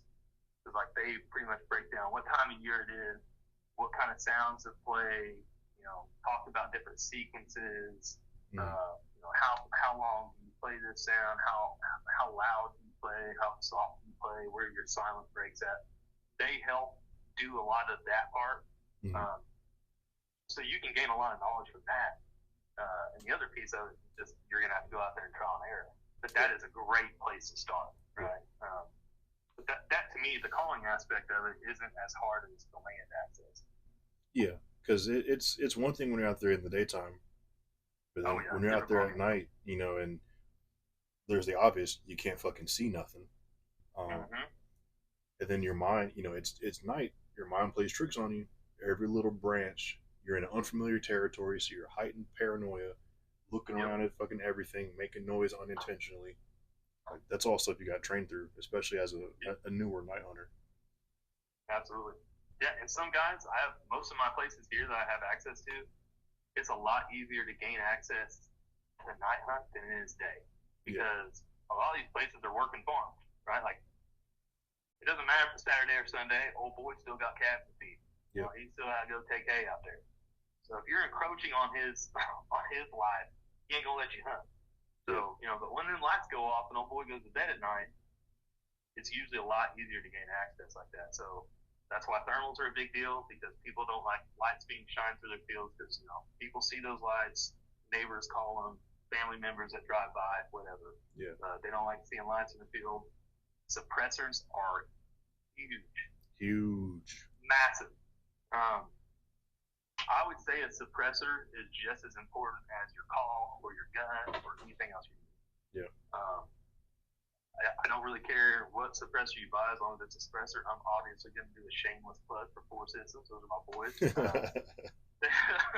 Indiana-made suppressors. Good old boys up here.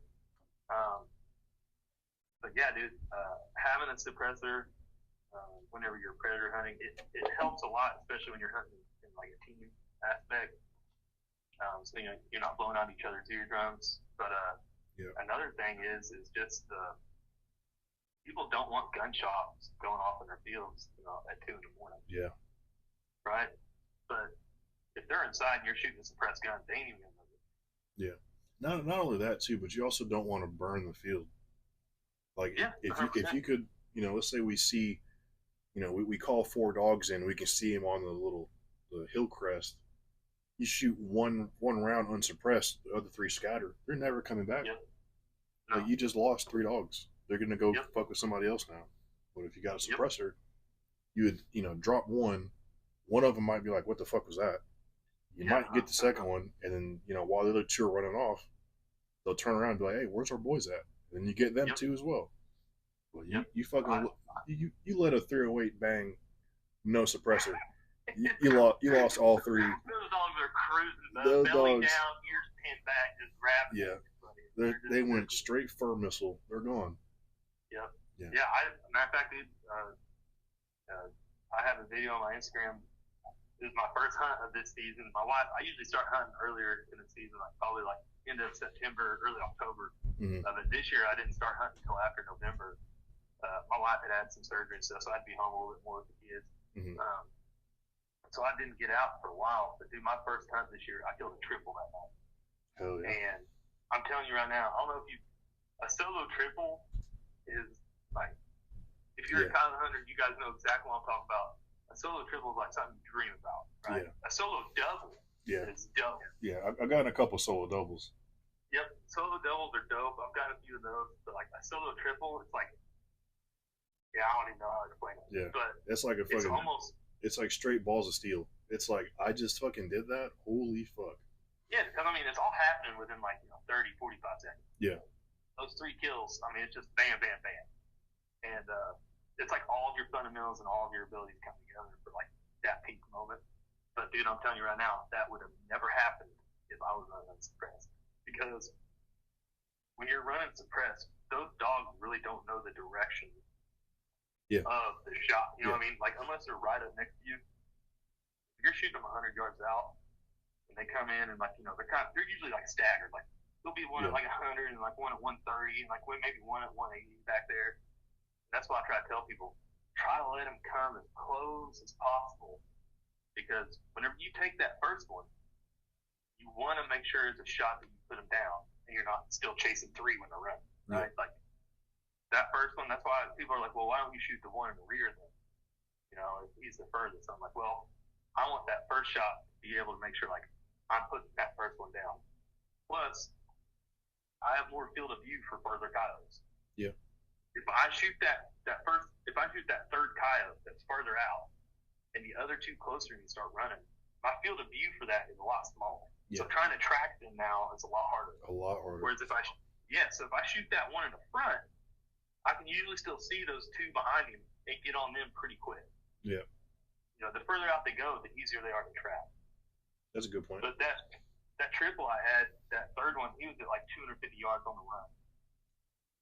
And my uncle's one that coyote hunts with me, and I'm just trying to like get him on a range. And he's like, how far is it? I'm like, well, he was at 200.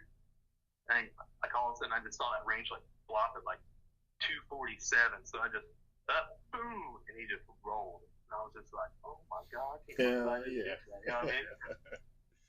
It was dope. What's the best advice that you've heard versus what's the best lesson that you've learned?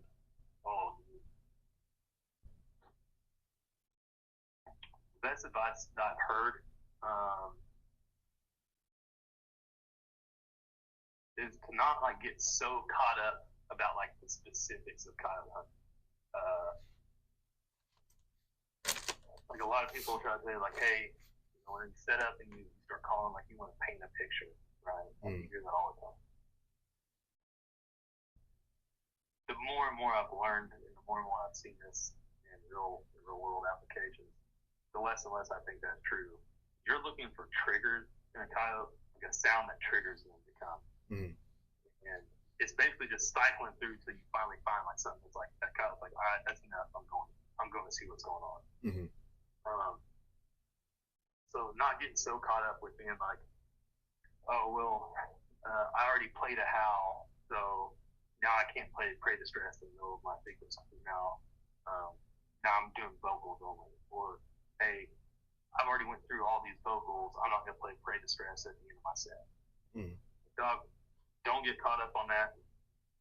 Once somebody told me like not to get worried about the specifics of it, just go through different sounds until you find a trigger. I started having more success. The best lesson that I've learned is, number one, like coyote hunting alone is kind of dangerous. I've done it several times. I think you probably hunt solo quite a bit. Yeah, pretty much almost exclusively solo. Yeah, and there's been a lot of times where I've hunted solo. Don't get yourself into situations. Like I said, you're at night, you're in remote areas, you're away from your family. They know you're hunting, so like you're away from your family. Yeah. Don't get yourself in situations you can't get out of whenever you're solo, whether it be weather related or walking and terrain related. You're a fit dude, I'm a fit dude. I don't really worry about falling over and have a heart attack out there, but I'm talking about like anybody can step in a mole hole and roll an ankle. Yeah. You know what I mean? Like really pay attention. pay attention when you're out there. On the opposite side of that, if you do hunt with a partner, be very careful about who you hunt with, for safety reasons. Yeah, they can fucking shoot you. Yeah, there was a team here last year that was hunting in a tournament up here in Indiana, and they were tracking a dog. Right, first shot went off. The dog started running. Both guys are now tracking this dog on their tripod. They're kind of offset on their firing line. Mm-hmm. Old boy tracks that dog right into his homie and shoots him right here in the back, right through his right shoulder. And I'm like, bro, you have, like, the people that you hunt with is a huge liability. Yeah. The times that I mean, go ahead. I'm sorry, it's a hobby, right? Like, this is supposed to be for fun. There ain't no hobby in the world worth losing your life for. Like, especially if you got wife and kids, like, you have a duty to come home to your wife and kids. Don't put yourself in stupid situations. That's my way. I always make it so, like, the times that I do hunt with somebody else, I sort of like, I'm sort of like this. So let's say this is the partner, this is me. I get it to where I'm behind them, so kind of to like the 4 o'clock.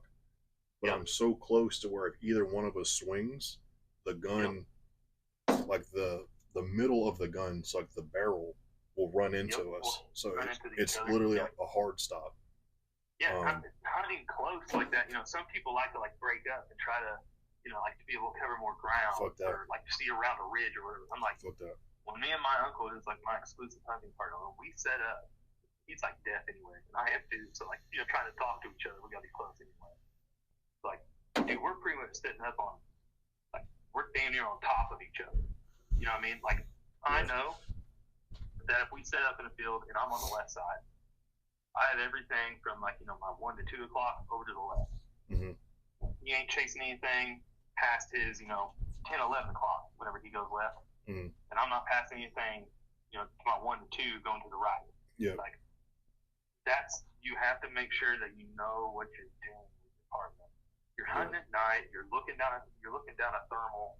You know, you're hyper focused on what's going on. It's a mental game. You gotta think about what you're doing. Yeah, like you said, at the end of the day, you gotta go home. You gotta go home. And I've even been out to properties of people, and they've even tried to suggest, like, hey, I'm gonna set up on this side of the hill, and you set up in front of me, you know, off to the side, and we can, like, you can see down that pathway and I can see down that. I'm like, no. I'm like, we can call this little valley and then we can call that valley. I'm like, I'm not getting shot by you because I know I'm not going to shoot them. Yeah, exactly. But I know how much I shoot. You know, I don't know how much they shoot. I'm like, you're not shooting me. I'm like, I'm going to be in your fucking pocket. Like, and if either one of us swings, we fucking bump each other. I'm like, I'm going to be on your hip. That's the only way this is happening. You know, another thing going into that safety, whenever you are hunting, like, let's say you walk in your field, you get your tripod there, and you get your rifle set up, right? Mm-hmm. The guy that's going to go put the call out in front of you, turn to your homie, be like, hey, call's going out. Yeah. If that dude doesn't either unlock his ball head and point his rifle towards the ground, you know, until he's like clear, you know, like, we're solid here. Yeah. If he's still over there dicking with his rifle, I don't care if he's touching it, dude. Yeah. I don't care if he's unloading, loading. I don't care. Yeah. Whenever that rifle is on, do not touch that rifle when I'm in front of this firing line. My rifle's pointed down, your rifle's pointed down. We're both off of guns. Yep. That's how it's going to be. Because too many times I've heard stories about a dude is racking his bolt whenever the call's going out, or even worse, the stand's over. Guy goes out to get his call. His buddy is unracking his bolt, or, you know, taking his charging handle back and emptying out his live round, and something messes up, round goes off.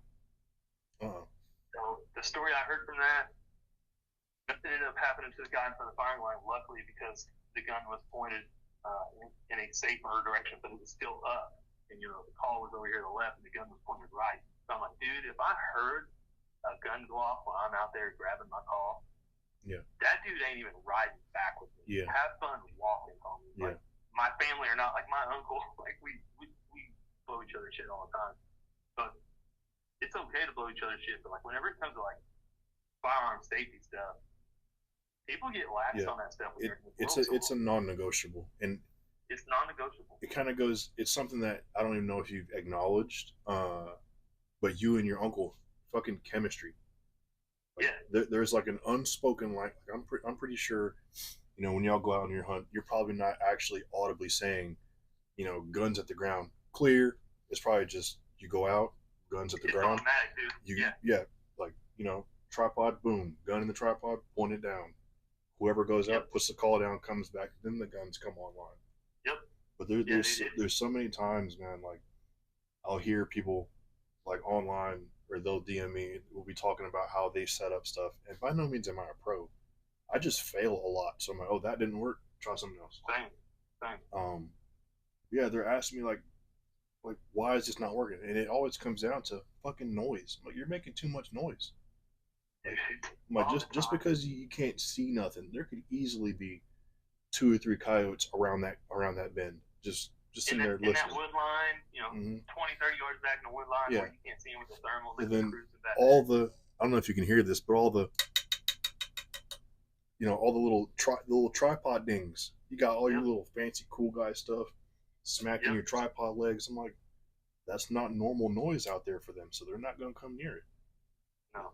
Little stuff like that, like, actually talking, like I said, clear or going down range or whatever. Like, it just comes down to noise. Like, you gotta have noise discipline.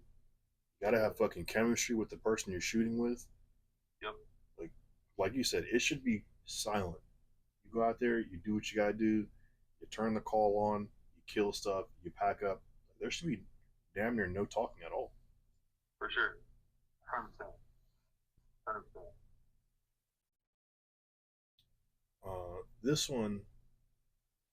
This could be anything, not just related to hunting. What's one area that you wish you could work on? Doesn't have to be hunting. The question verbatim, because I read that terribly. It says, "What is one area personally you would like to improve on?" Doesn't have to be hunting. It could be anything. There's so much. I'm a pretty self-critical person, so I don't know, dude. It's all of it comes down to me. Like, the most important things in my life right now are, my wife and my kids, and my faith. Like, I don't know. A lot of people follow me for like the hunting stuff, but you probably see some of the stuff I share. I'm pretty big in faith. Like, I can always work on that. I want to be the absolute best husband, best father, the best example of a man of God to my family. I'm raising 2 young men. With everything in the world today, I want to be able to raise a family that, is really strong in their beliefs, but are also correct in their beliefs, right? Like, morally, ethically, I just want to raise good people. I want people to look at my family and be like, yeah, those are good people. We can trust those people. I have faith in those people. One thing I was really loving to prove about myself is, just education on that type of stuff. I need to be in the Word more. I need to pray more. I'm a big gym goer. There's always room there too. Like, I can always be, in better shape. Always eat better, take care of myself better. Because at the end of the day, when you have people that rely on you, you have to equip yourself to be able to take on that responsibility. Yeah. So if I had to pick one thing, like, it's just being a better man in general, to be quite honest with you. And I know that's a super vague answer. That comes down to some of the examples I gave, and especially fitness, man. Ain't nobody helping them if I can't help them. You know what I mean? Like, that, I'm their first line of defense. Yeah. So that does come down to shooting, training, physical fitness, all that stuff. It makes sense. It kind of rolls into this next question. What do you think people see when they look at you in public?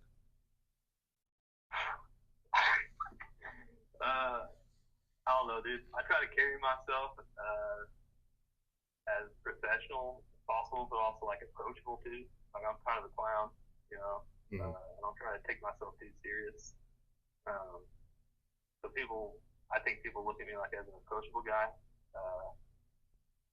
Probably more of like a redneck that they could drink a beer with. Realistically, I work in corporate America, in a corporate type setting, manufacturing plant, and people all the time be like, "Man, you're like a corporate cowboy. Don't take you." You know what I mean? But it's also like I don't know, kind of like comedic relief almost, like when I walk into a room. Kind of. I got you. Like I said, I don't try to take myself too seriously. I'm more of a clown than anything, trying to cut up with people and make the most of it, kind of thing. So. Oh yeah, my wife. It's funny that you say corporate cowboy.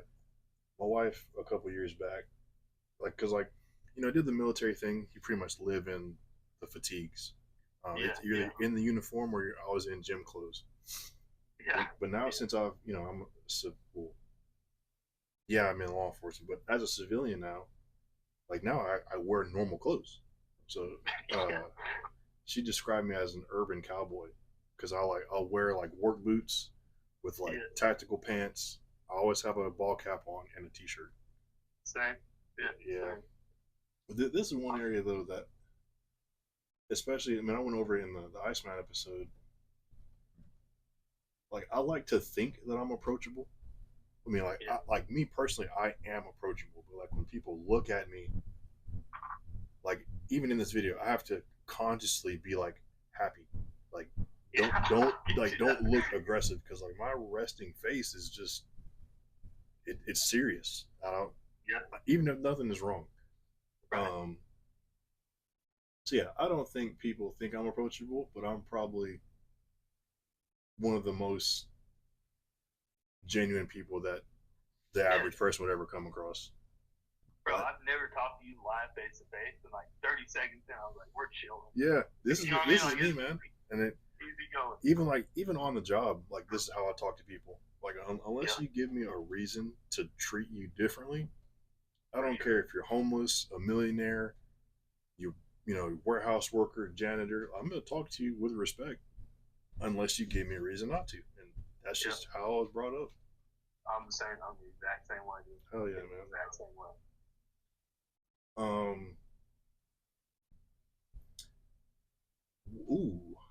Yeah, because we're both fathers. What advice do you have for new dads and for those thinking about becoming dads? There's an imposter syndrome thing, right?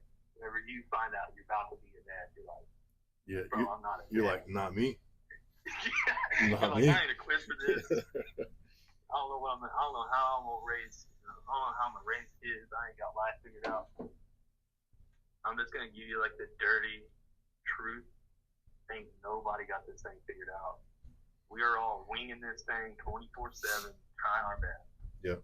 And the people that are thinking about becoming fathers, I'll give them this advice: don't tell yourself you'll wait till you get into this size house, or that you get this job, or that you have this much money saved up. Or that's not the important thing.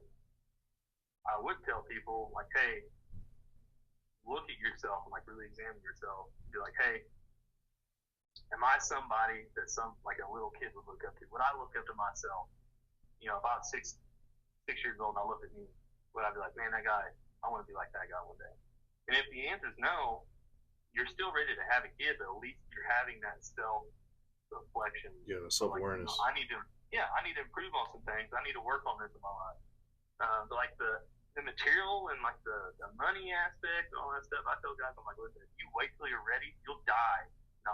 You'll never be ready. And that's what I was gonna say, because I got all the guys that used to be my soldiers when I was in the service. They're now getting married, having kids, because I had my firstborn when I was 19, pushing 20. I think I had just turned 20 and I had my firstborn. I'm only 30. But I tell them all the time, and kind of like you said, it's more of a mindset rather than what do you have at your disposal. Because if you're going to be a father, for lack of better terms, it is a job. It's and I don't say job negatively, but it's just some responsibility. It's yeah, a responsibility. Now it's just something else we have to take care of. Like I don't have enough money. Okay, now I need a better paying job. How do I get that better paying job? Education, training, and you just start backwards planning everything. And like you said, because for those I hear all the time, I'm gonna wait till I'm 26 to have a kid. I'm like, why? Yeah. Why? You could Yeah. you could have that kid now, because there's a guy that I work with, and he's talking about that. He's like, I'm gonna have a kid in X amount of years because I think I'll be here. I'm like, dude, you're banking on the most precious gift available Absolutely. to pan out according to this unpredictable work schedule. You know, you got to factor in politics and promotions. Like you're banking this gift on all that bullshit panning out. I'm like, take care of it now. That could be 4 extra years you have with them. Absolutely. You know, because not everybody has, you know, especially the line of work that I'm in. God forbid, hypothetically, wish I could knock on wood. Tomorrow could be my last day of work ever. Yeah, man. You know what I mean? And sure. You got these people that really have that mentality where they think like time is not for granted. You could go to Walmart right now, God forbid, get hit by a car, terrible traffic fatality, and that could be it. Yep. And you banked your entire bloodline, your last name, you banked it on bullshit lining up perfectly when it never will. So it's really, if you want to have a kid, whoever asked this question, if you're in the right headspace, do it. If you're not, yeah, man. Acknowledge that you're not in the right space and work towards it. Yeah, I'll give him one more even on that. Whenever I found out I became a father, you want to talk about a motivator, bro. Like, yeah. All those things that you want to work on, like if you're not actively doing it, you know, you're like, man, I really need to do this. There's no motivation like becoming a father. Like, yeah. The biggest growth in my life and in my career, in my heart, like working on myself as a person, probably happened in that 9 months. Yeah. Legitimately. Like I was like, dude, it was like a switch that got flipped in my head, and I'm like, this is what I'm gonna do. This is what I'm gonna be. I'm gonna actively work on this. Yeah. It's probably the best motivator in the world. Like, especially whenever that child is here, you hold that. Like it's hard for me not to get emotional. Yeah. Like you hold that baby in your arms for the first time. Like there's no other. It's so hard to describe it. Yeah. But you're like, there is nothing I wouldn't do. Yeah. I know exactly what you're feeling, and I can hear it in your voice. But I remember. Oh yeah. I remember. So my firstborn, he was born 3 months early. Even then, like he was literally like, no bullshit. We try not mess with the mic. It's attached to this ammo box. He was probably like this big. My firstborn. Now he's fucking 9 years old and he's a fucking hellion. Don't let him fool you. Yeah, he's probably a tank like his dad, dude. Shit, he's strong as fuck. But I remember, bro, that first night. So he got admitted to the NICU, the like neonatal intensive care unit or whatever the hell. That first night, I went to the gym, and he was all I could think about. I was like, I gotta do this. I was like, I'm a dad now. I was like, holy, like, it was the coolest thing ever. Did I know what I was gonna fucking do? No. I winged the fuck out of it, and look at us now. You wing it, man. You try your absolute best. Yeah. I'll tell you what, we'll build on that too. With how you feel, like with what you do for your children, I also think that like men who are married and they're finding out they're having kids, like man, you should treat your wife the same. Like you should want to be better for your wife too, and not just your kids, because that's also what's going to make your marriage strong. Like, yes. A lot of men will, and a lot of, I don't mean to say it's all men, because it's not, but a lot of women do too. They'll try to prioritize their children over their marriage, and what people have to understand is like the best parents in the world, and like this is at least what the Bible tells us. Again, I'll get a little scriptural here. That man and that woman, that marriage, that's the base of that family. Yeah. And if that base of that family family isn't strong, then like the parenting isn't going to be as strong. Yeah. Whenever you're on the same wavelength with your wife, your woman, it makes parenting so much easier and so much more enjoyable and better for that child. So like build that base, that foundation. It's just like lifting, right? Like you ain't gonna roll in there and start squatting 450 your first week there. That ain't gonna happen. You gotta build that base, stick to the program. And that base comes from building that home and that base with your wife, and then that trickles down into the parenting with your children. And I'm telling you, dude, to whoever asked this question, like whatever's on your heart, dude, I'm gonna say pray about it, do some self-reflecting, and like get to work, homie. Everybody's got a specific number of days here on Earth to make their memories with the people they love. Don't waste them. Exactly. Yeah, and that's how old are you? Like 38, 36, 32. I look old, dude. You got gray in the beard. Yeah, it's throwing me off. I know. I've had gray in my beard since I was 27. Oh, you're it just gets worse every year, brother. It gets worse every packed year. with wisdom, I guess. No. But yeah. I tell my wife it's stressed. Dude. Older shit. Dude, I remember, and it's funny because I tell people this same story all the time. Bro, I remember when I was like 8 to 10, my dad, he doesn't really do it now, but he used to call me boy, and I fucking hated it. But he'd be like, what do you want for your birthday, boy? It's in a couple weeks. And it'd be like February. And my birthday's in September. I'd be like, Pop, my birthday's in September. It's not in a couple weeks. But now as I'm older, like, bro, February's almost over. I know, man. I know. I'm like, it is scary. And that's all kind of going back to the dad question. I'm like, it zips by so fast. Every year it gets faster and faster and faster. I'm like, what are you waiting for, man? Yeah, my oldest is about to be 6 this year, and like he turned 6 in April, and I'm like, my wife's like, what are we gonna do for his birthday this year? I'm like, why don't we talk about that? Like, he's like, his birthday's in 2 months, babe. I'm like, yeah. Oh, it's coming. It's coming, man. Quick. It goes so quick. Yeah, it's such a blessing having kids. Some people, and I'm empathetic for them. Some people can't have kids, so it always strikes me weird. And there's people like my wife and I mean, my firstborn special needs. He has cerebral palsy. I'm like, there's people that would kill. And one of my training officers from when I was in FTO, like learning to be a cop, like they can't have kids. Yeah. They can't. And I see people that just machine gun out babies. They're like dogs almost, for lack of better terms. They just machine gun out kids, and they want nothing to fucking do with them.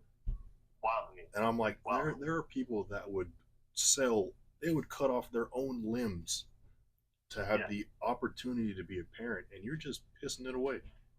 Yep, I see it all the time. It makes me so frustrated because, random tangent, the way that I grew up, and this is no fault of my father's, but because my dad made great money, but my mom spent it all. She was, she never had her party years, so she had her party years when there was 5 kids in the house. So we're always broke because she wanted to go have fun. Like my older brother and I, we used to literally run through the woods. And it's funny because now I'm the one going to Walmart getting shop burgers. But bro, we used to literally run through the woods, allegedly, because this is whatever recording. Allegedly. Oh yeah, allegedly. Yeah, we would steal food just to fucking have something to eat because we had no money. Like I used to be in all kind of like underground fighting leagues. Like you had to fight like 5 or 6 people for like $50, just so we could fucking eat. Yeah, man. I'm like y'all are it just sends me in a fucking spiral because. Yeah, I'm the same way, dude. I'm the same way. People that don't care about, like you said it earlier, like the most precious gift in the world, mm-hmm. And they couldn't care less about it. Yeah. They don't take responsibility. I mean, dude, like the whole abortion thing, like, I watch, people like, it drives me nuts when people talk about like, oh, well, we're still pro human life. Like, so like, whenever it comes to children, people don't give a shit. Like, yeah, you guys say that you're for all this, like this human decency and all that, but like, you guys kill babies whenever like they ain't even had a chance yet. Yeah. Like, my thing, not to get political, but my thing with abortion, and I feel like it's pretty universal. I hate that they instantly go to the extreme. It's like, well, what if she's gonna die? I'm like, yeah, I'm not talking that's about. not what we're talking about. I'm not man. talking about that. I'm not talking about the grape. I'm not talking about it's gonna kill you. I'm not talking about that. No. What gets me is when people say, I'm not ready. I'm like, you are ready enough to fucking lay down, spread your legs, let somebody inside of you. You were adult enough to do the act. You're adult enough to see it through. It's responsibility. Like, take responsibility. Yeah, I mean, I'll even go as far to say, whether you raise a child or not, I get it. Because I did know somebody that was 13 that got pregnant. And that's wild. Like, that's on that outskirt, right? Again, that is wild, but give the child up for adoption. Mm-hmm. You don't got to get rid of it. Give it a chance. Give it a chance. I don't even know we're going to talk about this, but it's just one of those things where it's like, I just feel like I'm so duty driven, and so my youngest, so I have 3 kids. Was supposed to have 4. The youngest is she's a twin, and her name's Winry. Roman, who actually had this super cool memorial tattoo. That's so Roman, he didn't make it, but there's this, bro. When I looked at his body, I was like, how the fuck could someone just choose to not want this? I'm like, there's people that would kill to be parents, and you're choosing to say no. I'm like, why? It's something that I'll never understand. I'll never get it. And the fuck, you're making me all choked up. The fucking their reasoning behind it is what I can't get behind. Because like, take out the extremes, the grape, the it's gonna kill me. All they're left with is, it's my body, it's my choice. Okay, that statement is not false, but then it's the logic behind it is, I'm not ready. How were you not ready when you did the act? Yep. It's like, if you're adult enough to do that, like, you're adult enough to step up and take responsibility for it. Yeah. And like, that's kind of like the mic drop right there. It's like, dude, we can talk about like the fringes, and people can argue about that, but it's like, no, I'm talking about the 95% of them that, it's Becky down the road that is, going out and partying all the time, and she's had 3 abortions just because she's not ready for that life yet. But no, I don't care. You can't be irresponsible like that. I don't want to say it's funny, but turn of phrase. It's funny you say that, because so when Roman passed away, my wife was in the service, and if you lose a child in the service, they give you a check for hardship or whatever it's called. Yeah. There was a lady that my wife served with that had 4 abortions on purpose, so she would get paid. Mm-hmm. Oh, that's like, yeah. I'm like, I don't even want to say it's borderline demonic, bro. That's demonic. Yeah, that's monstrous. Evil. I'm like, that's evil. So when I hear abortion, this is where my mind goes. Whether it's, obviously I have a personal tie to losing a child, but it's like, you're arguing to do this. I'm like, I don't know if you watch Full Metal Alchemist or not. You've watched Full Metal Alchemist? I don't think so. So little random tangent. Full Metal Alchemist is this anime, and that's what my daughter, her name came from there. One of the main characters, her name's Winry. But Full Metal Alchemist is about these, obviously, alchemists. So it's the law of equivalent exchange. Like, I'm going to turn my metal cabinet right here into a gun. So they draw these like transmutation circles, and they could change things into other things. No, okay. Well, there was these two brothers, Edward and Alphonse. Their mom died, and they're like, we're gonna bring our mom back. So they got all the ingredients to make a human body, but they didn't know how to make a soul. So they brought their mom back, and it was this like black little like zombie looking thing. Well, in the process of the law of equivalent exchange, Edward lost his leg, and Alphonse lost his whole body. He turned into like he just vanished. Um, and then for Edward to get his brother back, he had to sacrifice his arm. So he has a metal arm and a metal leg. But full circle, where I was going with that, I would fucking cut off all of my limbs if I could even just have a day with my son. Yeah. And I'm like, y'all are choosing, y'all are actively choosing to do this. It'll never make sense to me. You take out the extremes, all you're left with is no accountability. That's it. On to a lighter note. Holy fuck. Since you and I are both clip-on users, this person asked clip-on versus dedicated thermal. Do you have any experience with dedicated thermals? Yeah, I do. My uncle ran one for a while. I got several buddies that use dedicated thermals. I'll tell you right now, dedicated thermals are actually going to be. I actually think they're a little bit better as far as like features go. I agree. Dedicated thermals are a little bit more forgiving than a clip-on.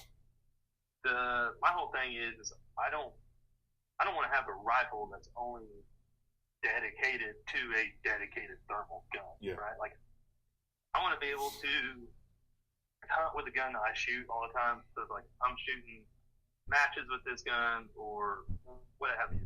This is the gun that rides with me in Yoder when I'm out in the woods. Like this is it. It's the gun I'm super familiar with. It kind of went back to the training thing, right? Mm-hmm. You're not going to shoot a gun with a dedicated thermal on it near as much as you're going to shoot a gun that has a day scope on it that you can throw a clip on in front of it and go hunt. It's just not going to happen. Like, yeah. It really won't. I agree. So, but as far as like features go, yeah, dedicated thermals 100% have more features. They're a little bit more forgiving in terms of like getting things zeroed, your setup. Most of your dedicated thermals out there now, if they have LRF, they have like ballistic. They show like the reticle, a disturbed reticle for your ballistic drop. If you have everything in there right, you can usually shoot with a longer range easier. But I would tell people before that happened, before that was like a feature even in dedicated scopes, my clip-on had something that they didn't. I had dope, right? I had my reticle in my 40-16 and in my 1-8. I knew I had actual holes that I could use in my day scope in my clip-on, and I was successful with it. My farthest kill under a thermal is 478 yards, and I shot that dog with that TC 35-384 on a night force 1-8 attacker running 77 grain SMKs from I don't even know who I was shooting back then. It might have been Black Hill, but yeah, 478 yards like with a clip on, and that was 4 years ago. That's the longest shot I've ever had. Nowadays with a dedicated thermal, you can do that way easier. Yeah, I think really you already touched on it. It comes back to everything else in coincidentally my last post where it's like it depends. It's depends. Like if you want the option to flex one rifle into multiple roles, you need a clip-on. If you want a totally optimized system for killing at night, get a dedicated. 100%. But whatever route you go with, it's for me it's the controls, because my buddy has a dedicated thermal scope or whatever the fuck it's called. It's like a not fix something. Yep. He asked me to zero it one day because he has a stupid crazy work schedule, and when I'd lay down behind it, you reach up to touch the controls, I was like, they're right here in front of my fucking face. When you're zeroing a thermal, it's like you're behind the gun, You know, it's, oh, let me get the buttstock off my shoulder so I can reach up and touch it and then push it back out. And really, that's, to me, that's the only part. Aside from like battery life and battery compatibility, I mean, some clip-ons use 18650s. Most dedicated scopes use 18650s. So I mean, it's really just what economy do you want to get into?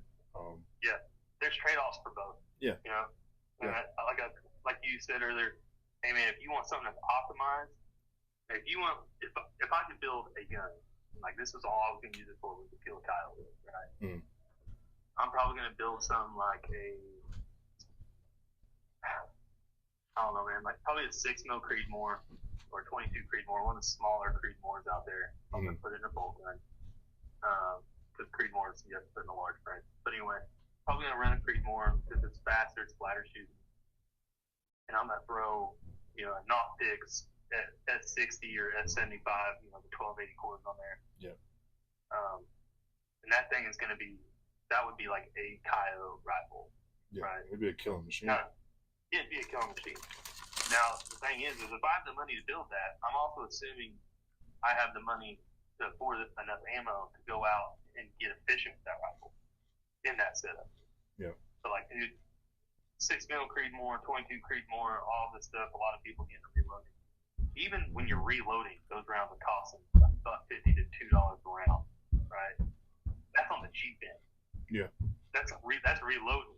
You go out and buy a box of that ammo, and it's just like $45. Yeah, you're well over $2 a round for a box of 20. And so now it's like, okay, like I said, if I'm assuming that the person has the money to build that gun, buy that top-end thermal, and truly optimize everything. I'm assuming that they have the time and money to go out there and be efficient with it. And I think that's what it comes down to. Find whatever you're going to spend more time on, becoming efficient behind that rifle, becoming a shooter, and then go with that path. Yeah. I'll even caveat with that, where the last part of that is, it doesn't matter what you're shooting, or like what cartridge, because shot placement is king. You could shoot, I mean, we could even go as far as say, like, I'm not gonna say fucking 50 cal because that's contrived as fuck, but you could shoot like you could shoot 300 PRC, 7 PRC, 7 RSOM, doesn't matter. You shoot them, let's say 6 inches too far to the right, they're gonna run off and die. Like every time. Yeah, yes, they will die. Yes, but you could easily, and we all saw the video that got posted like 2 weeks ago or last week, whatever. Dude dropped that fucking like 200-pound pig with a 22. Yeah. Shot it right in the face. Like, shot placement is king. Like, just because it's a small animal doesn't mean you can shoot it anywhere. You still got to shoot it in its little 6-inch vital zone, like in its fucking chest cavity. Shot placement is king. Pick calibers based on ballistics, and I don't even mean like terminal ballistics. I mean like, hey, if you're hunting out west in like wide open space, and you know there's going to be times where you might have to make a 400, 500, 600 like yard shot. Pick a caliber that can shoot flatter and get there quicker. Yeah. Because that animal's able to move. You know, it's not just flat shooting, but it's also getting to that target quicker. Because that animal is able to move from the time that they hear, you know, your trigger pull to the time the round gets there. So it's taking out all those variables, and that's why I was talking about like the Creedmoor, just because they're quick. They're flat shooting, they're quick. Yeah. Pick something that's going to get out there quickly and shoot flat, so that you don't have to make those bigger dope adjustments. Because like you said, shot placement's king at the end of the day. You can kill coyotes all day. Matter of fact, back in the day before like the night vision in the thermal world, I actually ran 2 of my coyote rifles. My first one was a 17 HMR. I knew it. I knew it. Bro, it's like one of the best rounds ever made. That and the 22 mag. Yeah. Those 2 rounds were so interchangeable. The 22 mag came first, and the only reason why I went to the HMR is because they had a little bit better Projo selection for actual hunting. Mm-hmm. Like either one of those, I killed coyotes every day of the week with 17 HMR, 22 mag, 22 250, 204s. Yeah. Those little flat shooting rounds, man. You could do some serious damage on coyotes with those little bitty rounds, because they get out there quick And back then, I wasn't using a rangefinder. I was like, that dog might be 200 yards. Cool, man. Like, I had like an inch drop. You know what I mean? Like, it's not a big deal. So, yeah, that's what I would say. Do you have any experience with subsonic rounds while hunting? Only in, I've never used like 300 black. I shot some, I've never used in hunting. But I've shot like 308 subs, 22 subs. I tell you what, matter of fact, I do have experience with subsonic rounds while hunting. Rabbit hunting with 22 subs. That sounds fun as fuck. Bro, it's so much fun. Yeah. It's so much fun because, like, you can hear the round hit the rabbit. You know what I mean? Like, it's fun. It's pretty dope. Yeah, I actually, whoever, I think David Call asked this question. One of my buddies at work is a reloader. So I bought the components. I bought let's see if it'll focus. I bought some some Sub X 175s. Yep. And we're gonna run some tight group. We're gonna run some subsonic and test it out. I'll probably start on smaller stuff first. Yeah. Because if it'll blow up a groundhog, which I'm pretty sure it will. Dude, whistle pig killing is probably my favorite pastime, though. Dude, surprisingly, this might be a hot topic. I think they're harder to hunt than coyotes. It's definitely more time consuming. Dude, like, I think you ain't calling a whistle pig out. You know, like you're just sitting there and waiting on it. Bro, they're so fucking paranoid. Like a fucking twig breaks wrong and it's like back in the hole. Down the hole. Yeah, bro. I fucking hate them. They dig holes all in my backyard. They chew my cables. Yeah, they're hell on everything. Mm-hmm. They're coming back out soon. I can feel it. Side topic to that. They're really good eating, bro. I mean, this is where the redneck enemy is going to come out, but I'm telling you, they're really good eating. Bro, every time. So I'm like the guy that reloads, his name's Bigelow. He's the only other hunter that's on our shift. So, every time I kill something, whether it's a coyote or a groundhog, whatever, I'll put it in the group chat. Every time I post a groundhog in, they're like, hey, man, you need to bring that to the station. Let's cook it. I'm like, y'all country motherfuckers. I ain't eating no damn groundhog, man. They taste like pork, bro. Like they really do. Yeah. You slow cook them. Like put them in a crock pot and slow cook them, and like fall off the bone and you shred it up, and it literally tastes like pulled pork. Just saying, dog. One day. Yes, sir. Yes, sir. You know Shutter and Scope? You follow him? Yeah. He said he's up there with 603. Yeah. He said, "Why do you kill such cute little doggies?" Well, I had somebody comment on a post the other day. Like, I don't really get like a lot of anti-hunting people because like my page isn't really discoverable probably because it's mostly just dead animals. So sometimes like all this senseless killing. I'm like, all right, hold up. Number one, it ain't like I'm out, just killing trophy deer, throwing them dead. Like, what I do for people is, it's fun for me, but like the people that I do it for will really appreciate it, right? Because it's livestock conservation. Turkeys are huge. Whenever up here, turkey hunters, like I'm a hardcore turkey hunter, probably bigger than even deer and coyote.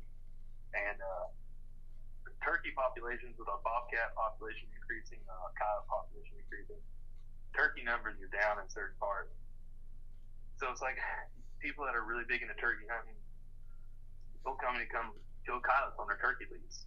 Farmers call me to come kill coyotes later part of the spring, even after season's out, because their calves are dropping. And in the state of Indiana, there is a season for coyotes, but you can kill them year round on private property with written permission. That's how it is in Georgia.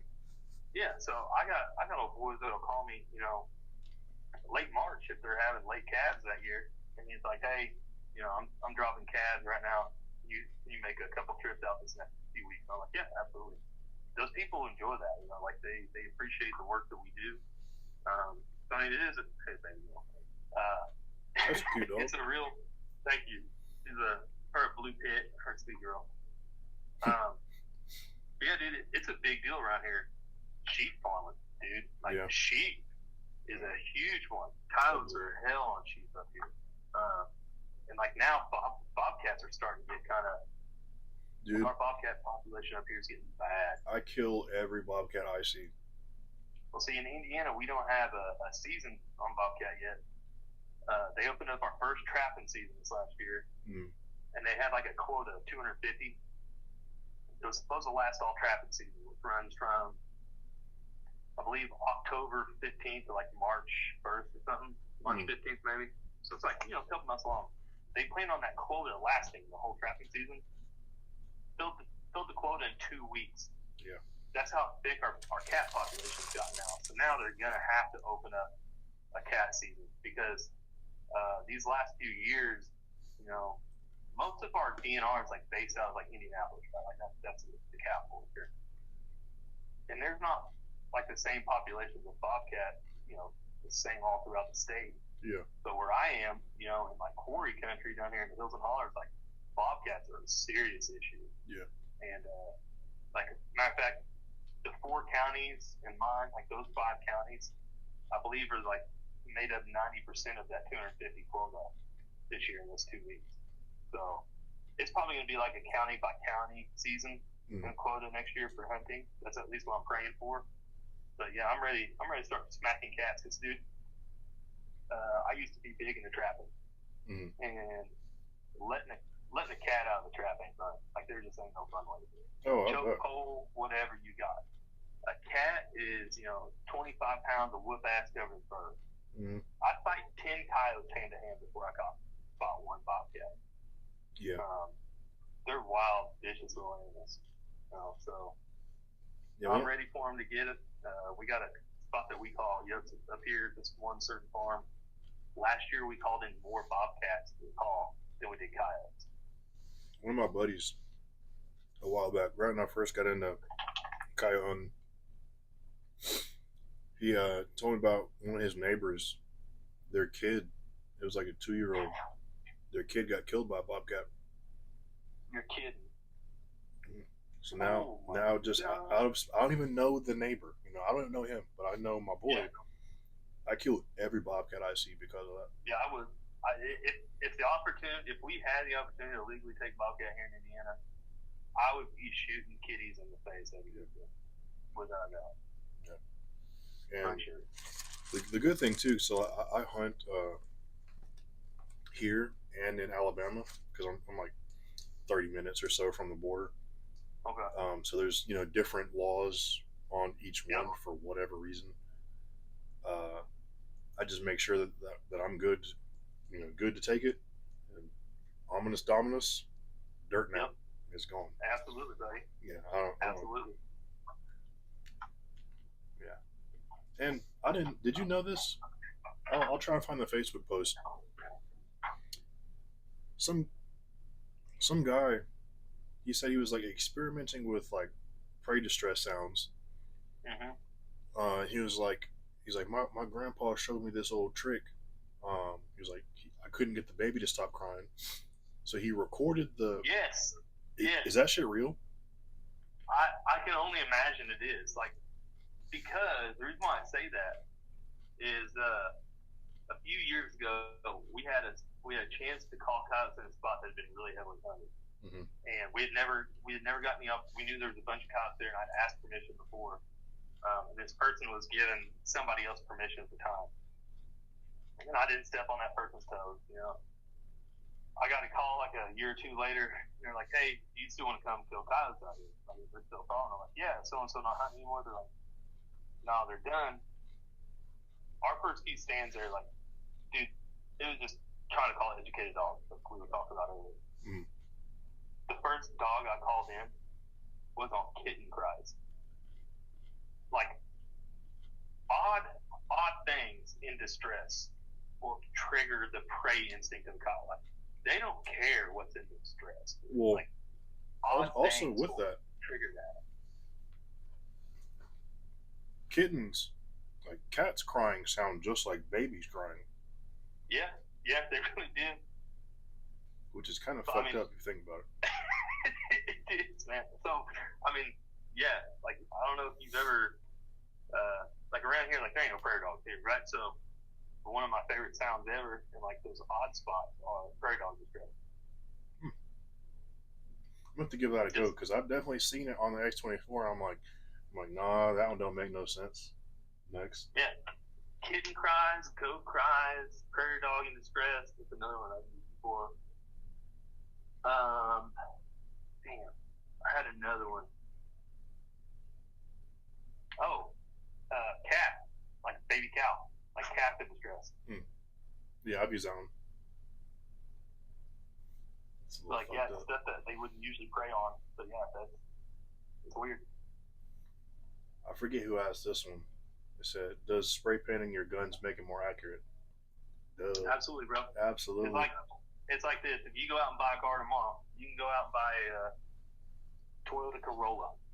All right. 1998 Toyota Corolla, probably got 300,000 miles on it.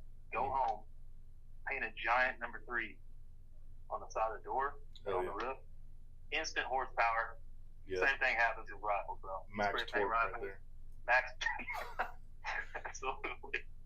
Have you ever done any daytime hunts? Yeah. Yep. I still have a few day spots left. Dude, it's getting harder and harder to get spots for daylight around here. Just because, like I was talking about earlier. Would you say it's any different? Because this person asked, all they said was any strategies for daytime hunts. Yeah. I'll tell you right now, daytime hunting, it's more difficult. Nighttime is more difficult to kill, like shoot. I think daytime hunting is more difficult to call. And I'll tell you why. How you set up in terms of like camouflage, it makes a much bigger difference in daylight. Obviously, you're usually sitting down somewhere up against something to minimize, your overall silhouette. So blending in somewhere in the daytime is huge. The second thing about daytime is like coyotes are able to hide really well. I don't know if you've ever seen a coyote in a wood line or a field in daylight, but man, they blend in so well, and they're really big on picking up movement, like their eyesight. So if you're going to call daytime, I would almost 100% recommend that you have some type of decoy, like those little critter things that you throw on top of the fox pro. The spin. Yep. Or like the little mojo things you can stick in the ground next to it. Get their attention on that, because obviously you're going to be, looking around and scanning with your eyes, and it's really easy for them to pick you out if you're moving. So like try to put something out there as like to distract them from seeing your movement, make them focus on that movement. But I think killing is easy in the daytime, just because people are usually probably using a day scope on a rifle that they're familiar with, that they've shot plenty of times. Depth perception is better in the day. You're sitting down, so you're usually in a more stable position during the day to kill. But like the calling aspect of it, I think is a little bit more, I'm not going to say it's more difficult, but it is more challenging, and you have to be a little bit smarter about how you set up for it. As for like sounds and stuff go, same sound sequences at nighttime for daytime. I'm just throwing a decoy out there, making sure I hide myself a little bit better, and really focusing on like how much I'm moving and swinging the gun around, swinging my head around. Yeah, I know. What's his name? 300 Black hunts a good bit in the daytime. So whoever asked that question, go pick his brain too. Yep. Because he seems to be pretty successful daytime hunter. Dude, go watch a bunch of the Fox Pro Fur Taker videos on YouTube, or Lucky Duck Last Stand series with Jeff Nimnick. Look up Jeff Nimnick, John Collins, Al Robertson. Those guys are all professional coyote killers from different parts of the United States. John Collins he's in Kentucky, I believe, so it's like more Midwest, like where I'm from. Al and Jeff are more out west. I think Jeff is in Kansas or Oklahoma. So just depending on where you're at, go watch some of their stuff and see how they set up during the day. I think that will help you out. If you had to start over, if you had one loadout, going from e-collar to rifle, and you had to start over, what would it be?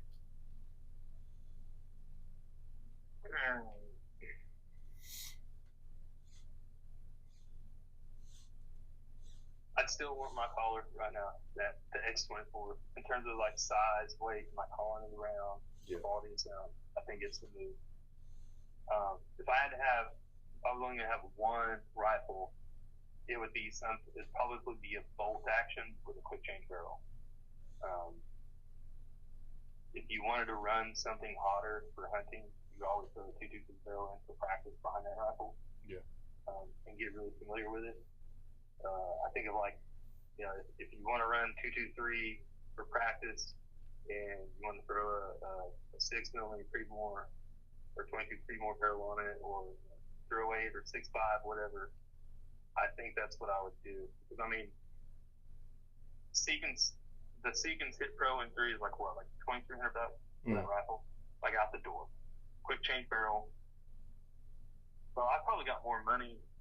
No, my Seekins DMR is probably a little bit cheaper than that. But with everything I've done for it, I'm still only limited to one round, right, or one caliber rather. Yeah. It's a gas gun, so there's some other inherent accuracy things that go on with a gas gun, tuning it, stuff like that. Mm-hmm. I would pick a good quick barrel change bolt action in 2 calibers, one you can practice with and one you can have a little bit better flatter shooting trajectory to hunt with. And that would be like this is my first time going into it. That would be my setup. Hell yeah. Yeah, I feel like that's where I'm slowly gravitating towards. I mean, taking out like, the guns, because my MPX is for my wife and kids, like if I'm not here. Mm-hmm. So I don't really count that one, even though it is fun to shoot. Once AI drops that 223 bolt face, like I really won't have a need for my straight jacket armory. I'll just need to get, the bolt assembly and a barrel for it. But I'm really kind of dialing in on downsizing. Like, hypothetically, like if shit hit the fan today, I'd probably grab my 12.5. Like I'm not trying to lug around, an 18-inch SPR and a 308 bolter and this and that. Yep. I'd probably just grab one rifle, one pistol, give the MPX to the wife, and I downsized a few years ago in terms of like my tactical guns I was talking about. I had a couple ARs, like a 39, a 10.5, a 20-inch, and a 16. I was like, they were okay. Yeah, it's redundant. Yeah, it's super redundant. So now I have an 11.5 Centurion arms build. I'm running a 8.22, the G45 mag on it. And that's kind of like my wife gun, right? Like it's like the home gun. Mm-hmm. She loves shooting that rifle. It's small, it's easy to pick up, so no big deal. Easy to get on target. Training people to shoot a red dot's easy. Yeah. So that's like my short game gun. I've got my 18-inch, DMR from Seekins, and I've got my Remington 700 LPR for the big boy stuff. And yeah, like I'm chilling now. Yeah. So like if I want to downsize even more, it would literally be an 11.5 and a Seekins Hit Pro M3, and that would be it. Yeah. Yeah, that's really the only thing I'm concerned about right now, dude, is I want to finish this stuff that I have. All my guns are functional now. They have suppressors, they have optics, but especially now, like getting into night vision, like I want lasers on them. I want like my precision rifles. I want to have laser rangefinders for them. Yep. Do I need any of that? No. But this is America, people. Okay. That's the one. Yeah, it's my money. I'm gonna fucking buy what I want. Okay. Yep. G. Wentworth that shit. Yeah, for real. That's really because there's even a time. I mean, I sent a message to Corey, Confused Freedom. I almost bought. I think it was like last year or 2 years ago. It was one of IRA's first like 1280s. It was the not this most recent tan one, but the one before that. The S75 or the 75mm hybrid. Yeah, I almost bought it, and I was like, why? Like I don't need it. Yeah. It doesn't do anything that the Mate 50 doesn't do. I'm not shooting those far distances where I need all that magnification. Yep. Yeah. All I probably want is either one more Mate 50 or one more RH-25. Mhm. Other than that, I'm pretty much done. I just want ammo and barrels. That's kind of, yeah. I want to get my bolt gun. I want a bolt gun that I can dedicate more towards like PRS stuff. Like my 308 does, like I said earlier, it does fine as a 20-inch 308. But I really want to have something to where, like, if I'm gonna go shoot those team sniper matches, the PAST, the pass, it was gonna be out to 1600. And me and Brady, we were like, we were both gonna run 308s to 1600, just to see, you know, just to like try to push you off. I don't even fucking. Yeah, I mean, basically. Mortar in those rounds. Oh yeah, you know, I got a howitzer on that thing at that time, you know? And I was thinking, man, it would be cool to be able to have like a quick change barrel where I can throw a 6.5 on, not worry about it about 16. And if I'm gonna end up doing more of that stuff, that's kind of where I'm looking to have a bolt set up to where I could change calibers a little bit more readily. Yeah, definitely. I don't know if I can get rid of this though, dude. No. This LTR is dope. That thing is nice. I mean, as soon as it like graced the screen, I was like, why have we not seen that? Like, I put a little bit up about it before. Like this last summer, I was doing some more stuff with it, but I need to do more with it because it's. I love this rifle. Yeah. I do. I mean, you already got a clip on. There you go. I know, dude. It's already got Arca on the bottom of it. I saw the Arca. Yeah, the Arca's already there. Yeah. Go punch a dog with it. I need to. I need to go out punching some dogs with it just for giggles. I really do. There's one question. It's on my phone, so I didn't put it over here. I have like my little. My office is dirty. Don't judge it. But I ain't judging that. I have all the questions on the little monitor up there. Okay, I got you. One of their questions, I think it was like 6.5 PRC or 7mm SAUM or 7R SAUM for hunting. I don't know what the hell you're hunting, like fucking bear or whatever. But if this is in regard to coyotes, it's too much. Yeah. If too much is even a thing for whoever asked that question. Yeah. But yeah, don't forget about like availability and cost of the ammo. 6.5 PRC is readily available, relatively speaking, and it's cheaper than pretty much every 7mm cartridge. So absolutely, I would probably go that route, unless you're trying to shoot some like fucking moose or something, dog. Go bear pig. Yeah, unless you're trying to shoot the pig from Teenage Mutant Ninja Turtles. Just get the 6.5 PRC. Bebop and Rocksteady. Yeah, I got you. Yeah, just get the 6.5 PRC. You can go into any store pretty much that's not all fudded out. You can buy whatever bullets you need. Because pretty much if you go with the 7mm, you're pretty much limited to like your upper level, like big box stores like Academy or like Bass Pro Shops. Like you're not gonna have them at like your random WalMarts or your like those kind of stores. So like, just because it's factory ammo doesn't mean that they're carrying it.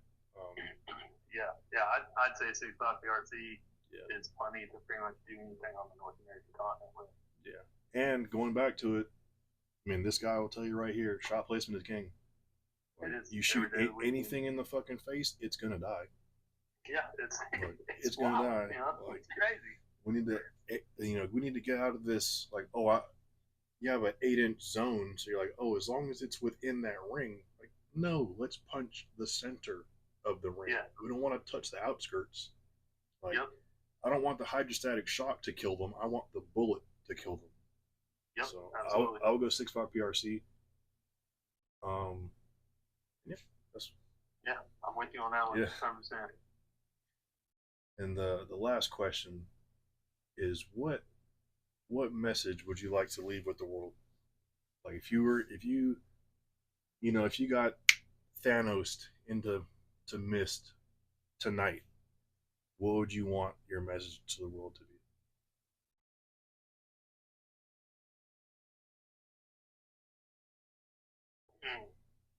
People can take this however they want.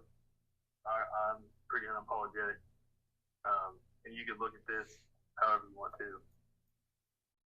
Uh, Christ tells us in the Bible the greatest thing to do is to love our God with all of our heart, our soul, and our mind, and our body. The second thing is to treat thy neighbor, love thy neighbor like you love thyself. If everybody did that today, like we would live in a very different place. Yeah. There is evil in this world. There's darkness and evil. That's a real thing. I'm not going to go into all that political stuff and everything that's going on right now, but just know it is there. And the only way to combat that is to do those two things. I would say if you're not religious, probably a really good time to start being it, because the evil that exists in this world it didn't just happen. It's here for a reason. Yeah. There's only one way. Paul tells us in the Bible that this battle that we fight, it's not of flesh and blood, but of spirit. And even if you don't believe in the Bible, like there's some wisdom to that in this world today. Like it is a battle of spirit with all this evil stuff going on. So I'd say, be a good person, treat others how you would like to be treated, love people, be forgiving, take care of your family first and foremost. Everything starts from the ground up to bottom up. If you want to change the world, Jordan Peterson and his book was like, if you want to change the world, make your bed in the morning. It starts from the ground up. So if you want to change your community, your state, your nation, your world, start first at home with your family. If you don't have a family, start with yourself and build it from there and go out from there.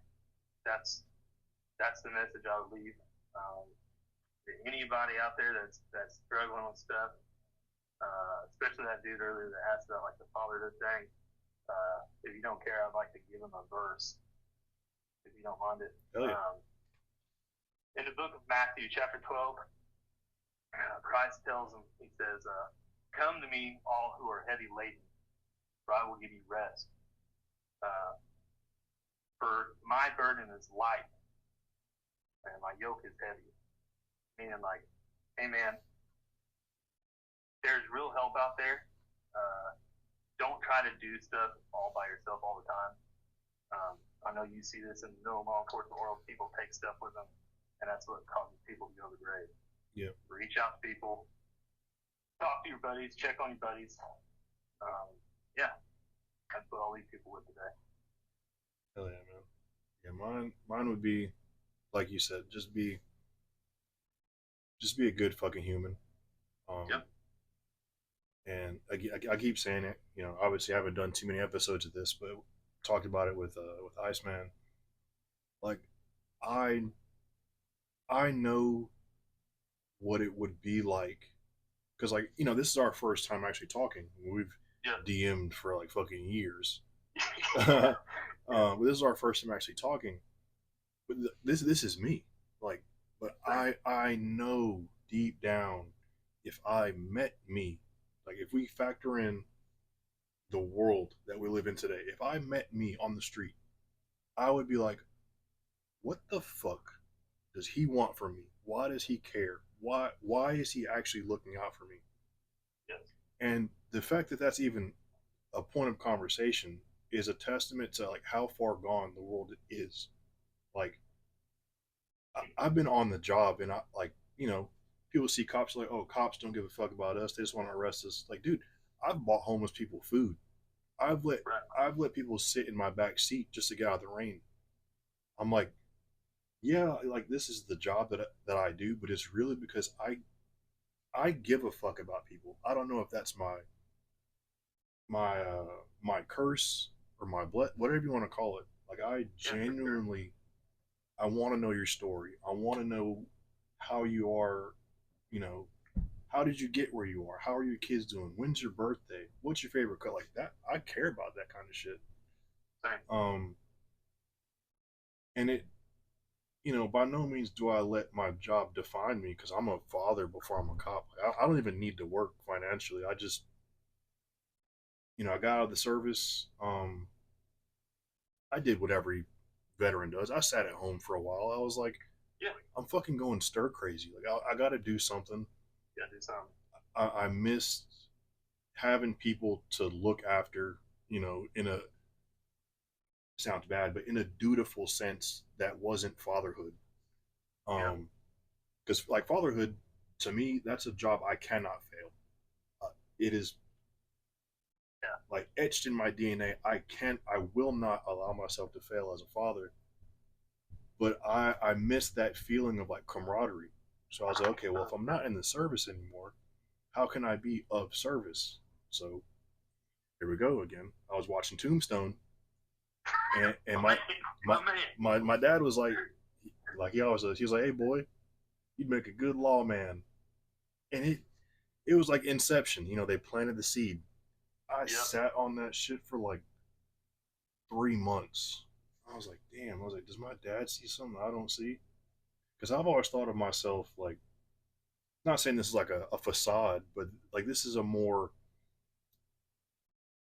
like right now I'm not in my echo chamber. You know, I'm not at work. Right. I'm not seeing people screaming, running. I'm not seeing the evil that the world produces. So I guess this is like the unfiltered me.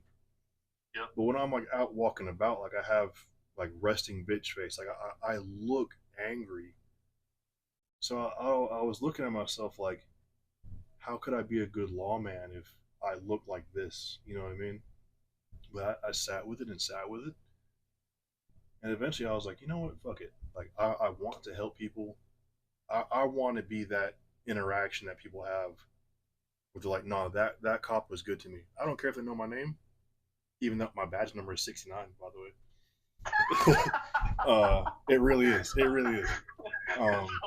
Yeah, I had the best badge number in the department. Yeah, so like little stuff like that. Like people having a bad day, and you know they're like, "What's your badge number?" I'm like 69, and they get like kind of they get stifled. They're like, "Is he fucking with me or is he serious?" And I'm like, "No, look, 69." So yeah, I really just give a fuck about people. I really wish more people gave a fuck about other people. Um, that's really just be a good human, make people laugh, make your kids laugh. That's enjoy your time. Yeah, enjoy your time and make it enjoyable. Yeah, because eventually, dog, we're gonna be old. We're gonna be the get out the way, old man. Eventually, that's gonna be us. It's gonna be me, man. Yeah, it's gonna be me. Yes, sir. I just want to. Hopefully, I'm blessed enough to see that. Hopefully, you are as well. Yep, absolutely. I just want people just to be good humans, man. That's. I mean, it seems like it's not too much to ask, but you know, if we just look at the pattern, somehow it is too much to ask just to give a fuck about people. Yep, it is. Because unfortunate. There was even a little random side tangent before I let you go. So we've lived in this house going on 3 years now. But when we first moved in, there was a family down the hill because we live on top of a mountain. There's a family at the bottom of the mountain. Their house burned down, and it was fucking freezing cold, and they were living outside in tents. And I drove by there like on Thanksgiving or like the day before, somewhere around there, and I offered them food. I was like, "Hey, man," I was like, "I'm not trying to like attack your pride or whatever as a father, like or as a man." I was like, "Do y'all need anything? Do y'all want some food?" And they fucking cussed me out. They're like, "Get the fuck out of here, man. We don't want nothing from you." Granted, we kind of live in like a we live in the country, and it's pretty much all white people, so it's put two and two together. Oh yeah, yeah, I get it. But they're pretty much like, we don't want your effing hard R type of help. I was like, all right, enjoy the cold. And I just drove off. I'm like, dude, it don't gotta be like this. It really don't. It really don't. Like, really what does it matter? You know, I'm mixed. I don't even consider myself black. My dad's black, my mom's white. But I mean, it could easily just be like this. You're white. Oh yeah. I'm mixed. We're just sitting here cutting up, chilling. Yeah, easy days. Yeah. People are people, dude. Trash is trash. Like good people are good people. Trash is trash. Like it doesn't matter. Yeah. Like good people are always going to be good people no matter what. And like those are the people need to look to and make examples of. Yeah. And like if everybody tries to be a little bit better and just be a good person, like it's going to get incrementally extremely bad. It'll compound. It'll literally compound. Yeah. But nobody wants to break the chain. They just want to be the victim. That's right. Yep. I fucking hate it. But it all starts with your kids, man. It all starts with your house. Yep. Because then they're gonna grow up. They're gonna be out in the world. They're gonna raise their kids that way. And like, the more good people that are raising good kids, eventually, it should be getting better. Yep. So. Hopefully we get to see it. I pray that my kids don't have to grow up in a world more cruel than it is today. Hopefully it. Yeah. I'd rather it overcorrect, into a safer place than it overcorrects into fucking Mad Max anarchy. Yeah, me too. I mean, I used to want that. Before I had kids, I was like, yeah. Let's get this show on the road. Like, let's get this thing popping off. And now I'm like, no. Yeah. And even then, like, I would rather it happen now, because I got a bad feeling. Fun fact about me, I kind of have this, like, sixth sense. You ever watch Naruto? Oh, yeah. So I have this fucking... I watched Naruto back in the day. I have this fucking, like, Sharingan tattoo. Yep. Because I've always had this kind of, like, ability to see things play out before they actually happen. And I got this bad feeling, man, that I think right now what we're seeing, this is how I would conquer a country. I would castrate all the men. Boom. So now all the fighting men can no longer have kids. And then I would literally cripple all of your fighting age men. So now all I have to do is wait you out 20 years. Yeah. So now you're too old to fight, and you can't have kids, or the kids you do have are girls. Yep. This is literally what we're seeing.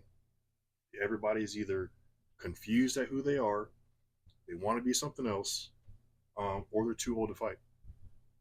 Yeah, people need to go read the book 1984 by George Orwell. It is literally what is going to happen.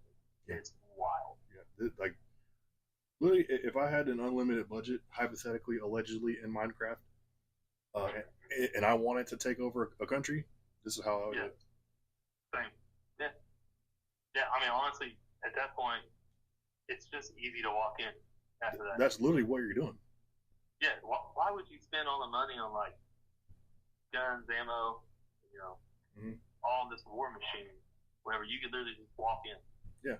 Just play the patient game. I can just feed you estrogen for fucking 30 years, and now you can't have kids, and your kids think that the other thing. Yep, absolutely. Like why fight if you don't have to? Poison the minds, dude. Yeah. Like, poison the mind. The mind feeds the body, and it goes from there. But yeah, going back to what we were saying, I used to want it to happen while I was still of fighting age. Oh yeah. But I don't see it happening. I see the powder keg erupting when you and I are like early 50s and our kids are adults and we're too old to fight. That's the best thing. That's when I see we can do is just build our children up so that they are good. They are good, men and women in the world at that point, and they can fight. That's our job here as fathers right now, to make sure that we raise the next generation of people that are strong, and they can do what we want to do now, or what we would do now anyway. Yeah. And before I let you go, going back to the dad question, this keeps coming up because you'll see, not you, but whoever asked the question, when you become a father, and you can attest to this if you want, it is the most rewarding and at the same time thankless job. Case in point, right? Today's Valentine's Day. You think Valentine's Day, it's gotta get the wife something. That's what it is. Or Father's Day to Mother's Day.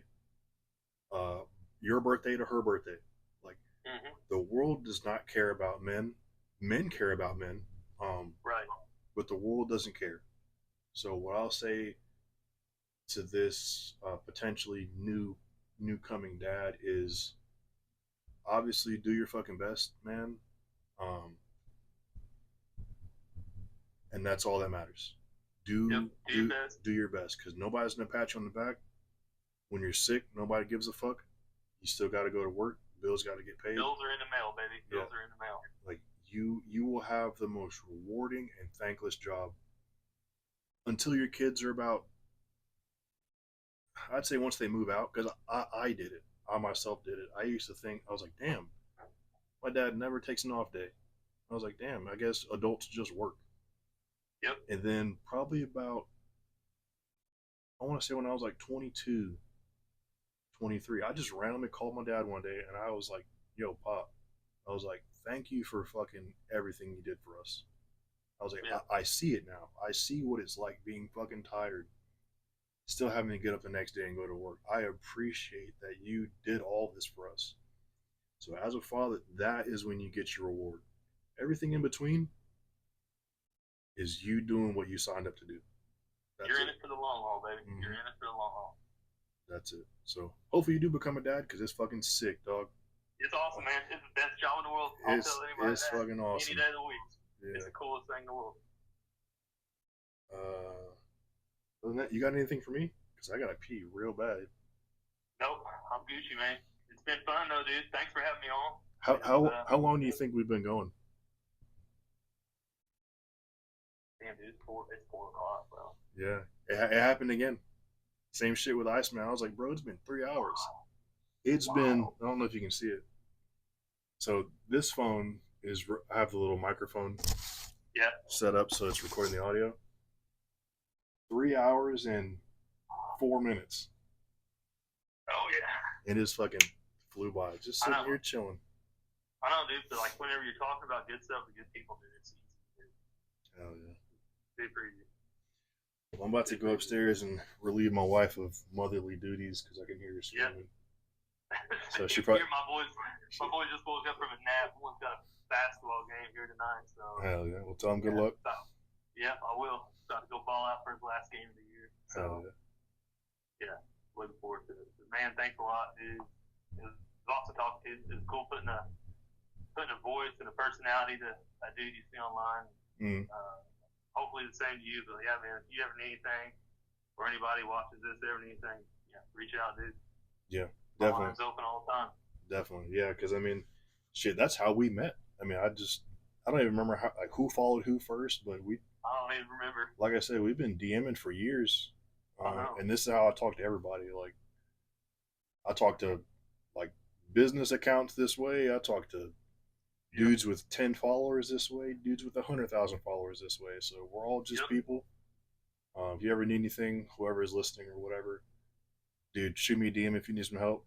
And that's it, man. Like you said, I just want to talk to everyday people. You know, dudes like you that have tons of knowledge behind hunting, because everybody asks hunting fucking questions. Rightfully so. I mean, you kill a lot of shit.